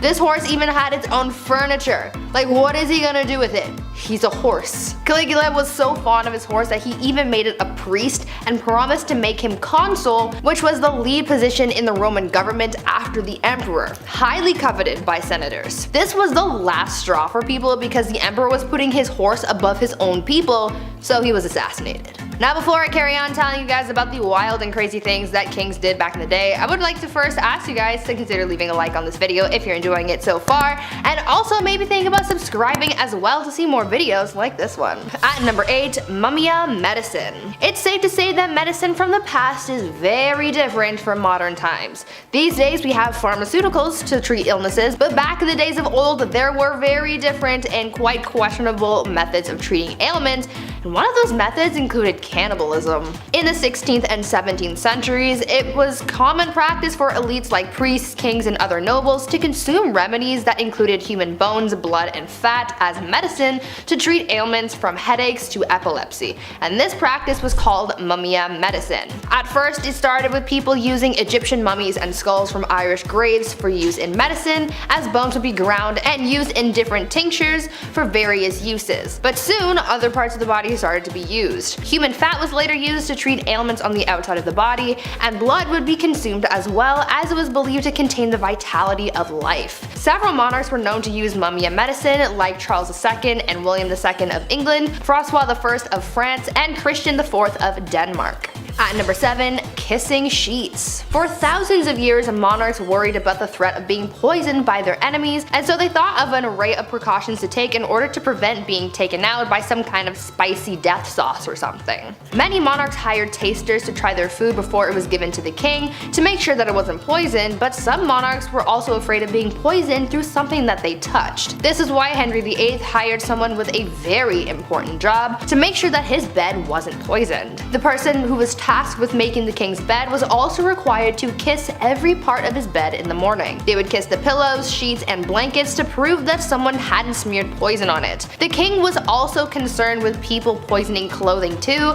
so his clothes as well as his son's clothes were also tested for poison before getting dressed. At number 6, eternal youth. I know that there are a lot of people out there who want to live forever. I am one of those people. I am afraid of dying, but I also want to see what humanity will look like many years from now until the sun consumes the earth. Unfortunately, that's kind of impossible, at least for now, until we come up with some kind of way to make people live longer. But this idea of prolonging your life has been around for thousands of years, and one Chinese emperor was super obsessed with the idea and really tried his best to live for at least another 10,000 years. Emperor Ying Zhang was obsessed with finding a magic elixir that would make him live longer, and he demanded that his subjects find this immortality elixir for him. Now, even though he brought a lot of prosperity to people during his rule, he never let go of his demand for immortality, and it put a lot of pressure on his underlings to find him something to help him live forever, but obviously that didn't happen. He was so concerned with his lifespan that he even brought magicians into his court. His obsession alienated him from his people, and after all of that effort trying to live longer, he died at the age of 49. At number 5, no bathing. These days, bathing is kind of a necessary thing. Gotta be clean, you have to smell nice, you have to practice proper hygiene. But back in the olden days, this was the complete opposite, and nobles rarely ever bathed, and it was kind of a trend. Over time, physicians began to believe that bathing was dangerous, and obviously the nobility tried to protect their lives and well-being at all costs, and so they just stopped bathing. In a popular 16th century medical book, it was advised, quote, "Use not baths or stews nor sweat too much, for all openeth pores of a man's body maketh the venomous air to open and for to infect the blood," end quote. So yeah, they thought that taking a bath would make you sick. In the late 15th century, Queen Isabella of Spain would go around bragging about the fact that she had only ever bathed twice in her whole life. Weird flex, but okay. King James IV apparently never bathed, and his hygiene was so bad that he passed on lice to other people who went into a room that was frequented by the king. He also never washed his hands before eating and would just rub his fingers with the wet end of a napkin. These people were gross. At number 4, Prankster King. You know that you're a spoiled king when you can pull pranks on people constantly and never have anyone try and stop you or fight back. This was basically the life of King Christian VII of Denmark, who was known for being pretty childish and playing pranks on people his whole life. He was a troublemaker through and through. He was known to play pranks on his grandmother by putting pins in her throne, and he would throw things at her, and he even ran through the streets with his friend and his mistress, destroying shops and patronizing brothels. He even made his own torture rack, had himself tied to it, and flogged. Why? I have an idea, but I don't want to think about that one too hard. One of the other weird things that he was known to do was leapfrog over dignitaries when they would bow to him. This guy was really quite immature. At number 3, Saints in Bed. I understand the desire to feel protected by whatever gods or saints you might believe in. That's one of the whole points of religion. However, I think some people can take that idea a little bit too far, and by some people I mean the Spanish royal family. These guys took religion very, very seriously, and they believed that following religion heavily would allow God to heal them when they were sick. So, when a member of the royal family was ill, doctors would remove body parts or even entire corpses of saints from churches and monasteries and would put them in bed with the person who was ill. Yeah, they slept with the corpses of dead saints to be healed of their sickness. Could you imagine if that was still how medicine was practiced today? At number 2, Rat Court Martial. There has been a record of many kings throughout history who were complete children through and through. Even though many of them grew into adulthood, they still acted immature, and one of the greatest examples of that was Peter III of Russia. He was not a good ruler or a good husband to his wife, who would later become Catherine the Great. Peter spent every night in bed with her playing toy soldiers because he was obsessed with his little dolls. He was so obsessed, in fact, that when a rat chewed the head off one of his toy soldiers, he was so upset that he held a proper military court-martial for the rat. He proclaimed the rat guilty of treason and had it hung in a tiny gallows that he had built for the occasion. It was weird, but in the end that bizarre event helped Catherine overthrow her husband, so I guess it kind of worked out for someone. And finally, at number 1, Groom of the Stool. Guys, I found the worst job in history. You think working at the 1-star Domino's Pizza in your neighborhood is bad? Wait until you find out about the Groom of the Stool. The Groom of the Stool was a job created during the reign of Henry VIII, where the role was to monitor and assist the king in his bowel movements. They would carry around a commode at all times, and they were also tasked with monitoring the king's diet and meal times, and would organize the king's days around his break times. They were also tasked with undressing the king for him to do his business, and it's also been suggested that they would have had to, quote, cleanse the royal posterior as well. Sounds like a pretty crappy job to me, but I'm not funny. I'll leave. Number 10. No one's ever really gone. You may have heard that said when losing a family member, a pet, or in the worst Star Wars movies ever made. Sorry, not sorry Disney, those are terrible. But perhaps there is someone who is never really gone. Genghis Khan. Yes, that's right. The ruthless Mongol warrior who conquered so much in his time that we're still talking about it today. So why is this big bad warrior still with us today? Well, that's because of DNA. Yeah, in his time there was lots of activities going on, besides the usual pillaging the village and unaliving those who oppose you. There were a lot of happy endings, let's say. And by that I mean forced non-YouTube friendly conduct bedroom happy endings. So much so that when a study was conducted back in 2003, 8% of men in Asia were thought to be descendants of the mighty man himself. 0.5% worldwide. That doesn't sound like a lot, but we're talking about millions of people here. Next time you go out, you may be brushing shoulders with the warrior's kin. Prepare for battle! Number 9. Henry again? Boy, it's really hard not to talk about this guy. But dude was kinda down bad for it. He's just most well known for his mistreatment of his wives, and by mistreatment, I don't mean getting into a fight over whether or not the toilet seat should be up or down and then having a very toxic argument in front of family members. No, because when Henry was upset with marriage, he wanted divorce, which honestly was kind of taboo for the time. Oh yeah, and he also beheaded 2 of his wives because that's how it goes. I know every couple has their issues to work out, but for most dads out there, having sun-drenched beer-fueled weekends, they never go beheading after that. Although, Dad's been staring at the lawnmower for a while and there's a lot of blades on that. Dad? While it is true King Henry VIII did behead 2 wives, he didn't do it to all of them. And at some points we're honestly quite pleased with his holy sanctity of marriage. Anyone who's ever been married can tell you how peaceful and sacred that bond really is. Number 8. The People's Princess. Okay, I know Prince Charles isn't exactly a king, but he is royalty and the man kinda did Diana dirty. That's a quick and half put together allusion to a Michael Jackson song for the English majors and the audience. Being royalty isn't easy. Being royalty in a modern age when paparazzi overwhelm you with lights and cameras just for a juicy piece of gossip like, when was your last bowel movement? Is it slow? Extra extra, read all about it, the princess is constipated.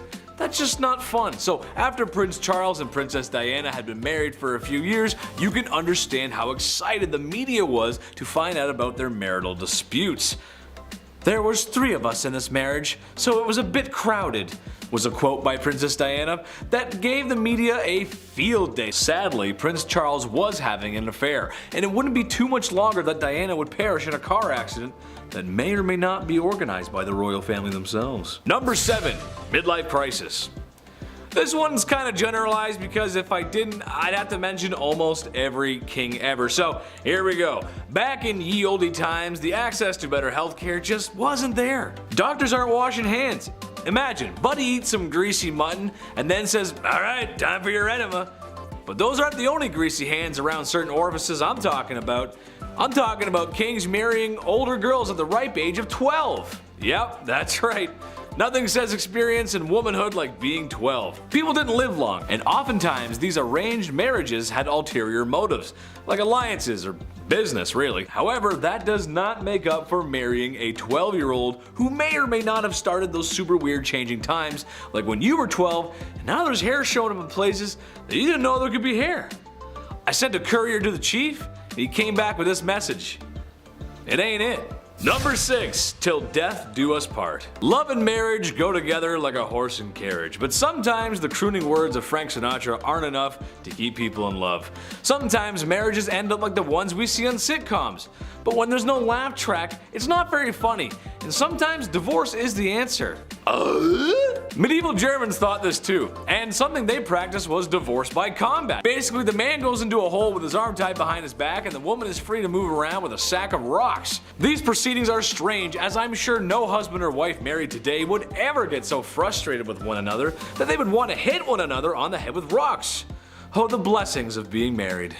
Number 5. Domestic disturbance. William the Conqueror was one down bad dude. The illegitimate ruler to the throne left a bad taste in some people's mouths, and was just as ruthless in silencing those rebellions that were always uprising against him as he was with the famous battles he was a part of, like the Battle of Hastings. But what I think he should be remembered by is the way he asked Matilda to marry him, or rather the extreme measures he took when she refused his advances because he was an illegitimate leader. William dragged Matilda by the hair out into the middle of the street and beat her until she agreed to marry him. I don't have to tell you how messed up that is, and I sure hope I don't. Number 4. Nero Sauna. The Romans were kind of a big deal, especially if you're into history. Large city, culture, and some other structures are still around today. That's kinda cool. But while the city of Rome may have been the best city on earth at the time, Romans themselves could use a little work. Meet Emperor Nero, the vicious leader of Rome who became emperor through ill-gotten gains. However, in what may have been one of the first acts of flexing the male patriarchy, the divorce, or forced separation of his wife Claudia Octavia, comes to mind. It was a rocky marriage from the start. There was a general dislike from the very beginning, but when Nero remarried, as emperors did, he had Octavia banished to an island, where shortly after she would be suffocated in a hot vapor bath. Her demise was sad for most Romans. Oh yeah, and they tried to make it look like she did herself in. That's messed up, man. Number 3, pedestal. I think in a healthy relationship, you ought to put your partner on a pedestal sometimes. Maybe your partner is drop dead gorgeous. A promising athlete, really enjoys collecting stamps. You go, little rock star, collect those presidential stamps. However, Emperor Caligula of Rome had some other ideas. He would literally put his wife, who he claimed to love, up on a pedestal stark naked and let his friends in the military gawk and glare at her. He would also say to her that he could end her life whenever he wanted and put a knife against her for no reason. Weird flex, but okay. This guy was awful to everyone as he tormented and unalived so many people. Well, you sure wouldn't want to see his face everywhere as he liked to do just that. Built statues of himself everywhere because after losing your family to his tyranny and looking at his wife, you need to know who's responsible for all this. That's messed up. Number 2, Duzong Duzong Duzong. That wouldn't really be a great fraternity name, would it? Well, the Emperor of Duzong of China would think differently, as when he was in charge, that's pretty much what the royal court looked like. Enough drinking to keep AA in meetings for 100 years, and enough ladies of the evening to... Well, I don't have a joke for this one, but there were a lot of them, trust me. Having massive parties like that and enjoying the company of other women is not how you respect your wife. To make matters worse, it seemed that too much partying may have been a bad thing. Who would have thought? As what he made up for in a fun weekend, he lacked in governing, as the Mongols were at his front door, or gate rather. Eventually, his empire would burn to the ground. All thanks to alcohol, and many women who laid down for their lives, literally. Number 1, side piece. Look, I enjoy the company of a woman just as much as the next king sits on his throne. But in my opinion, once you find a wife, it's time to settle down, relax. No more crazy parties like Duzong. This is another generalization, but every king did this. Every king in the past has had mistresses, as if that is a totally okay thing to do to your wife and oftentimes the queen of your kingdom. I'm a reasonable guy, so maybe I can see having your side piece waiting in the wings to be stage center, but it's never one, is it? It's always multiple. Ladies of the past, all I can say is make sure you give birth to a boy and watch your back. They're coming for you. Den, what a drag. Bachelor number 1. What would you do if I refused to marry you? Well, I would probably get quite violent and lead to the destruction of 10,000 lives at the Battle of Hastings. Might just drag you around by your hair and see where the night goes. William I, or more appropriate, William the Conqueror, was a fierce warrior and the first Norman king of England. Being the illegitimate child he was to the throne, some people didn't exactly respect the power moves old Willie was making. People rebelled, and he crushed them. Oh, and there was this one time that he fancied a woman named Matilda. Being the respected woman that she was, she declined Willie's advances. Willie, not taking no for an answer, promptly dragged her around by the hair until she agreed to marry him. Gee, what a swell guy. Number 9. Let them eat cake. France had seen better days in the 1790s. People were starving, the economy was bust, and for some reason the poorest citizens were being taxed the most. When cries were made from the people, they demanded that change be made. King Louis XVI, being the great leader he was, he listened to the people and there was no problem ever again. Oh wait, he did nothing and the country had a bloody revolution. The man supposed to be leading his people failed to act. In fact, he did less than nothing, often trying to silence the riots by force. But when people are very hungry and you're living fat with high society, you can lose your head in all that chaos. While the famous quote, "let them eat cake," may not have actually been said, it's a good reminder of the disconnect between the upper class and poor. Leaving your people to starve isn't the best idea if you want to be a king for a long time. Number 8. Cashback. King George III had a simple ask of the American colonies. Right then, we just saved you all from the French and Indians, so now it's time to do the right thing and pick up the bill. Britain introduced new taxes on the colonies in order to pay back what it had spent on the previous war. But in reality, he was asking the colonies to pay up without much in return. Basically, I'm the king, I saved your skins, give me more money, which most people at the time couldn't afford. And I'm still gonna boss you around. The British Empire may have been victorious, but it was the colonists who felt all the effects of the war and the economy. This happened multiple times before some patriots had had enough and decided to act. And what he did when the people he was forcing to give money spilt a little tea? Well, he sent British troops for a semi-friendly military occupation. I'd hate to loan this guy a nickel. Number 7. Terrible Ivan. He wasn't called Ivan the very friendly and generous and would for sure never cause any harm to anyone ever. He was Ivan the Terrible, and for good reason. His actions are very unholy. Let's start with the fact that he killed his son's pregnant wife. And when his son came to confront dear old dad, his son was struck with a pointed staff, killing him in a fit of rage. A legend tells us that once St. Basil's Cathedral was finished construction, he was so pleased with the architect to reward him for such magnificent work, Ivan gouged his eyes out so that no one would ever design something so beautiful again. His paranoia also caused the slaughter of Novgorod, where after he was done claiming thousands of lives, he burned all the fields just for good measure. Wouldn't want all those dead people farming without your permission. Should we tell him about the other world monuments? Number 6. Off with her head! Henry VIII is more well known for how he treated his wives more than his leadership. With a reign of over 20 years, the man had a few wives. 2 of his wives were executed for ridiculous reasons, another was divorced. Turns out, actually, the church wouldn't grant that divorce he was looking for. So Henry went and did the next best thing. He broke away from the Catholic Church and dissolved the monasteries, taking their wealth and redistributing it as he saw fit. Nothing is unholier than trying to get away from the church. Historians believe that his divorce actually led to the English Reformation. Number 5. Nothing left. Alexander the Great was an excellent warrior for his time. Having conquered so much at a young age is really quite impressive. His empire stretched from Greece all the way to India. For a history class or a good book, this is fine, but in reality, he was a conqueror. The places he was marching into weren't exactly happy to have spear-wielding visitors. He laid siege on multiple cities, executed those who defied him, and sold people into YouTube's least favorite S-word.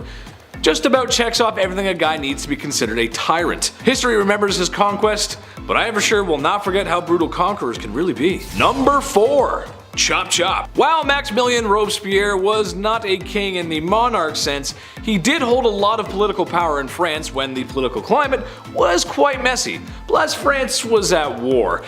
But even messier than that is the way he dealt with citizens who were deemed anti-revolution, by sending them to the guillotine. Within a 1-year period, he sent 17,000 people to their dooms via the National Razor, or as it became to be known. He even began practicing deism, something he called the cult of the Supreme Being. And if you know your history, you know that you can't get away with that forever. And with some sweet poetic justice, Robespierre was sentenced to the guillotine. Number 3. All my friends are dead. Usually when people expire, the human thing to do is bury said lifeless human. It's just what we do. But apparently Ferdinand I of Naples did not get that memo, instead taking a page from Night at the Museum. No, this is not a cute comedy movie starring Ben Stiller, but in reality a complete horrifying nightmare. Ferdinand took the saying, "keep your enemies close," a little too literally, as his favorite form of punishment was to mummify his enemies, which, let's face it, if he's a king, there's gonna be plenty. And he would like to display these mummies in what's probably the coolest place to be if you're into that weird goth stuff. He did keep some alive in the dungeon, but he much preferred his guests embalmed, where he would have them dressed up on display, just as they were before making the mistake of crossing Ferdinand. Now, what's the point of having that hardcore collection if you're not going to show it off? Well, he did. To the people he suspected of treason, which, in a place like that, treason leaves your mind pretty quick. Number 2. Average height for the time. Napoleon Bonaparte was one of the greatest military strategists of his time, maybe of all time. With full support of the French army, Napoleon found himself earning gallant victories one after another, all being accomplished at a very young age. However, after years of great success in multiple wars and kicking a lot of imperial butt, it started to go to his head. Shortly after the coup that overthrew Robespierre, Napoleon had gained enough support to claim himself as the Emperor of France. With said power, dissolved the freedom of press, reduced the rights of women, and oh yeah, he was at war with most of Europe for years to come. While his military victories cannot be understated, his rise as a tyrannical dictator makes him very unholy. Number 1. Dracula. There's been a lot of unholy things said here today, but old Vladdy takes the cake. What he lacked in land and power, he made up for in his brutality. As the legends go, Vlad was creative in his punishments, and was well noted for his human art pieces.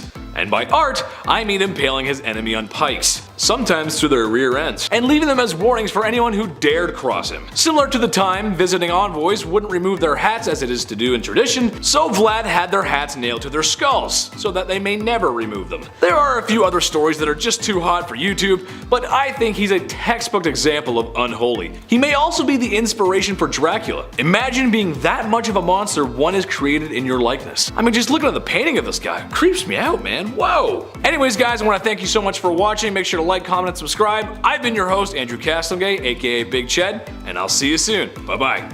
Novgorod. Say that. Novgorod. Blah, blah, blah. I don't know. Blah. And as who the, did I wrote, like, am I stupid? And I wrote that. Vlad was creative in his pun. Oh.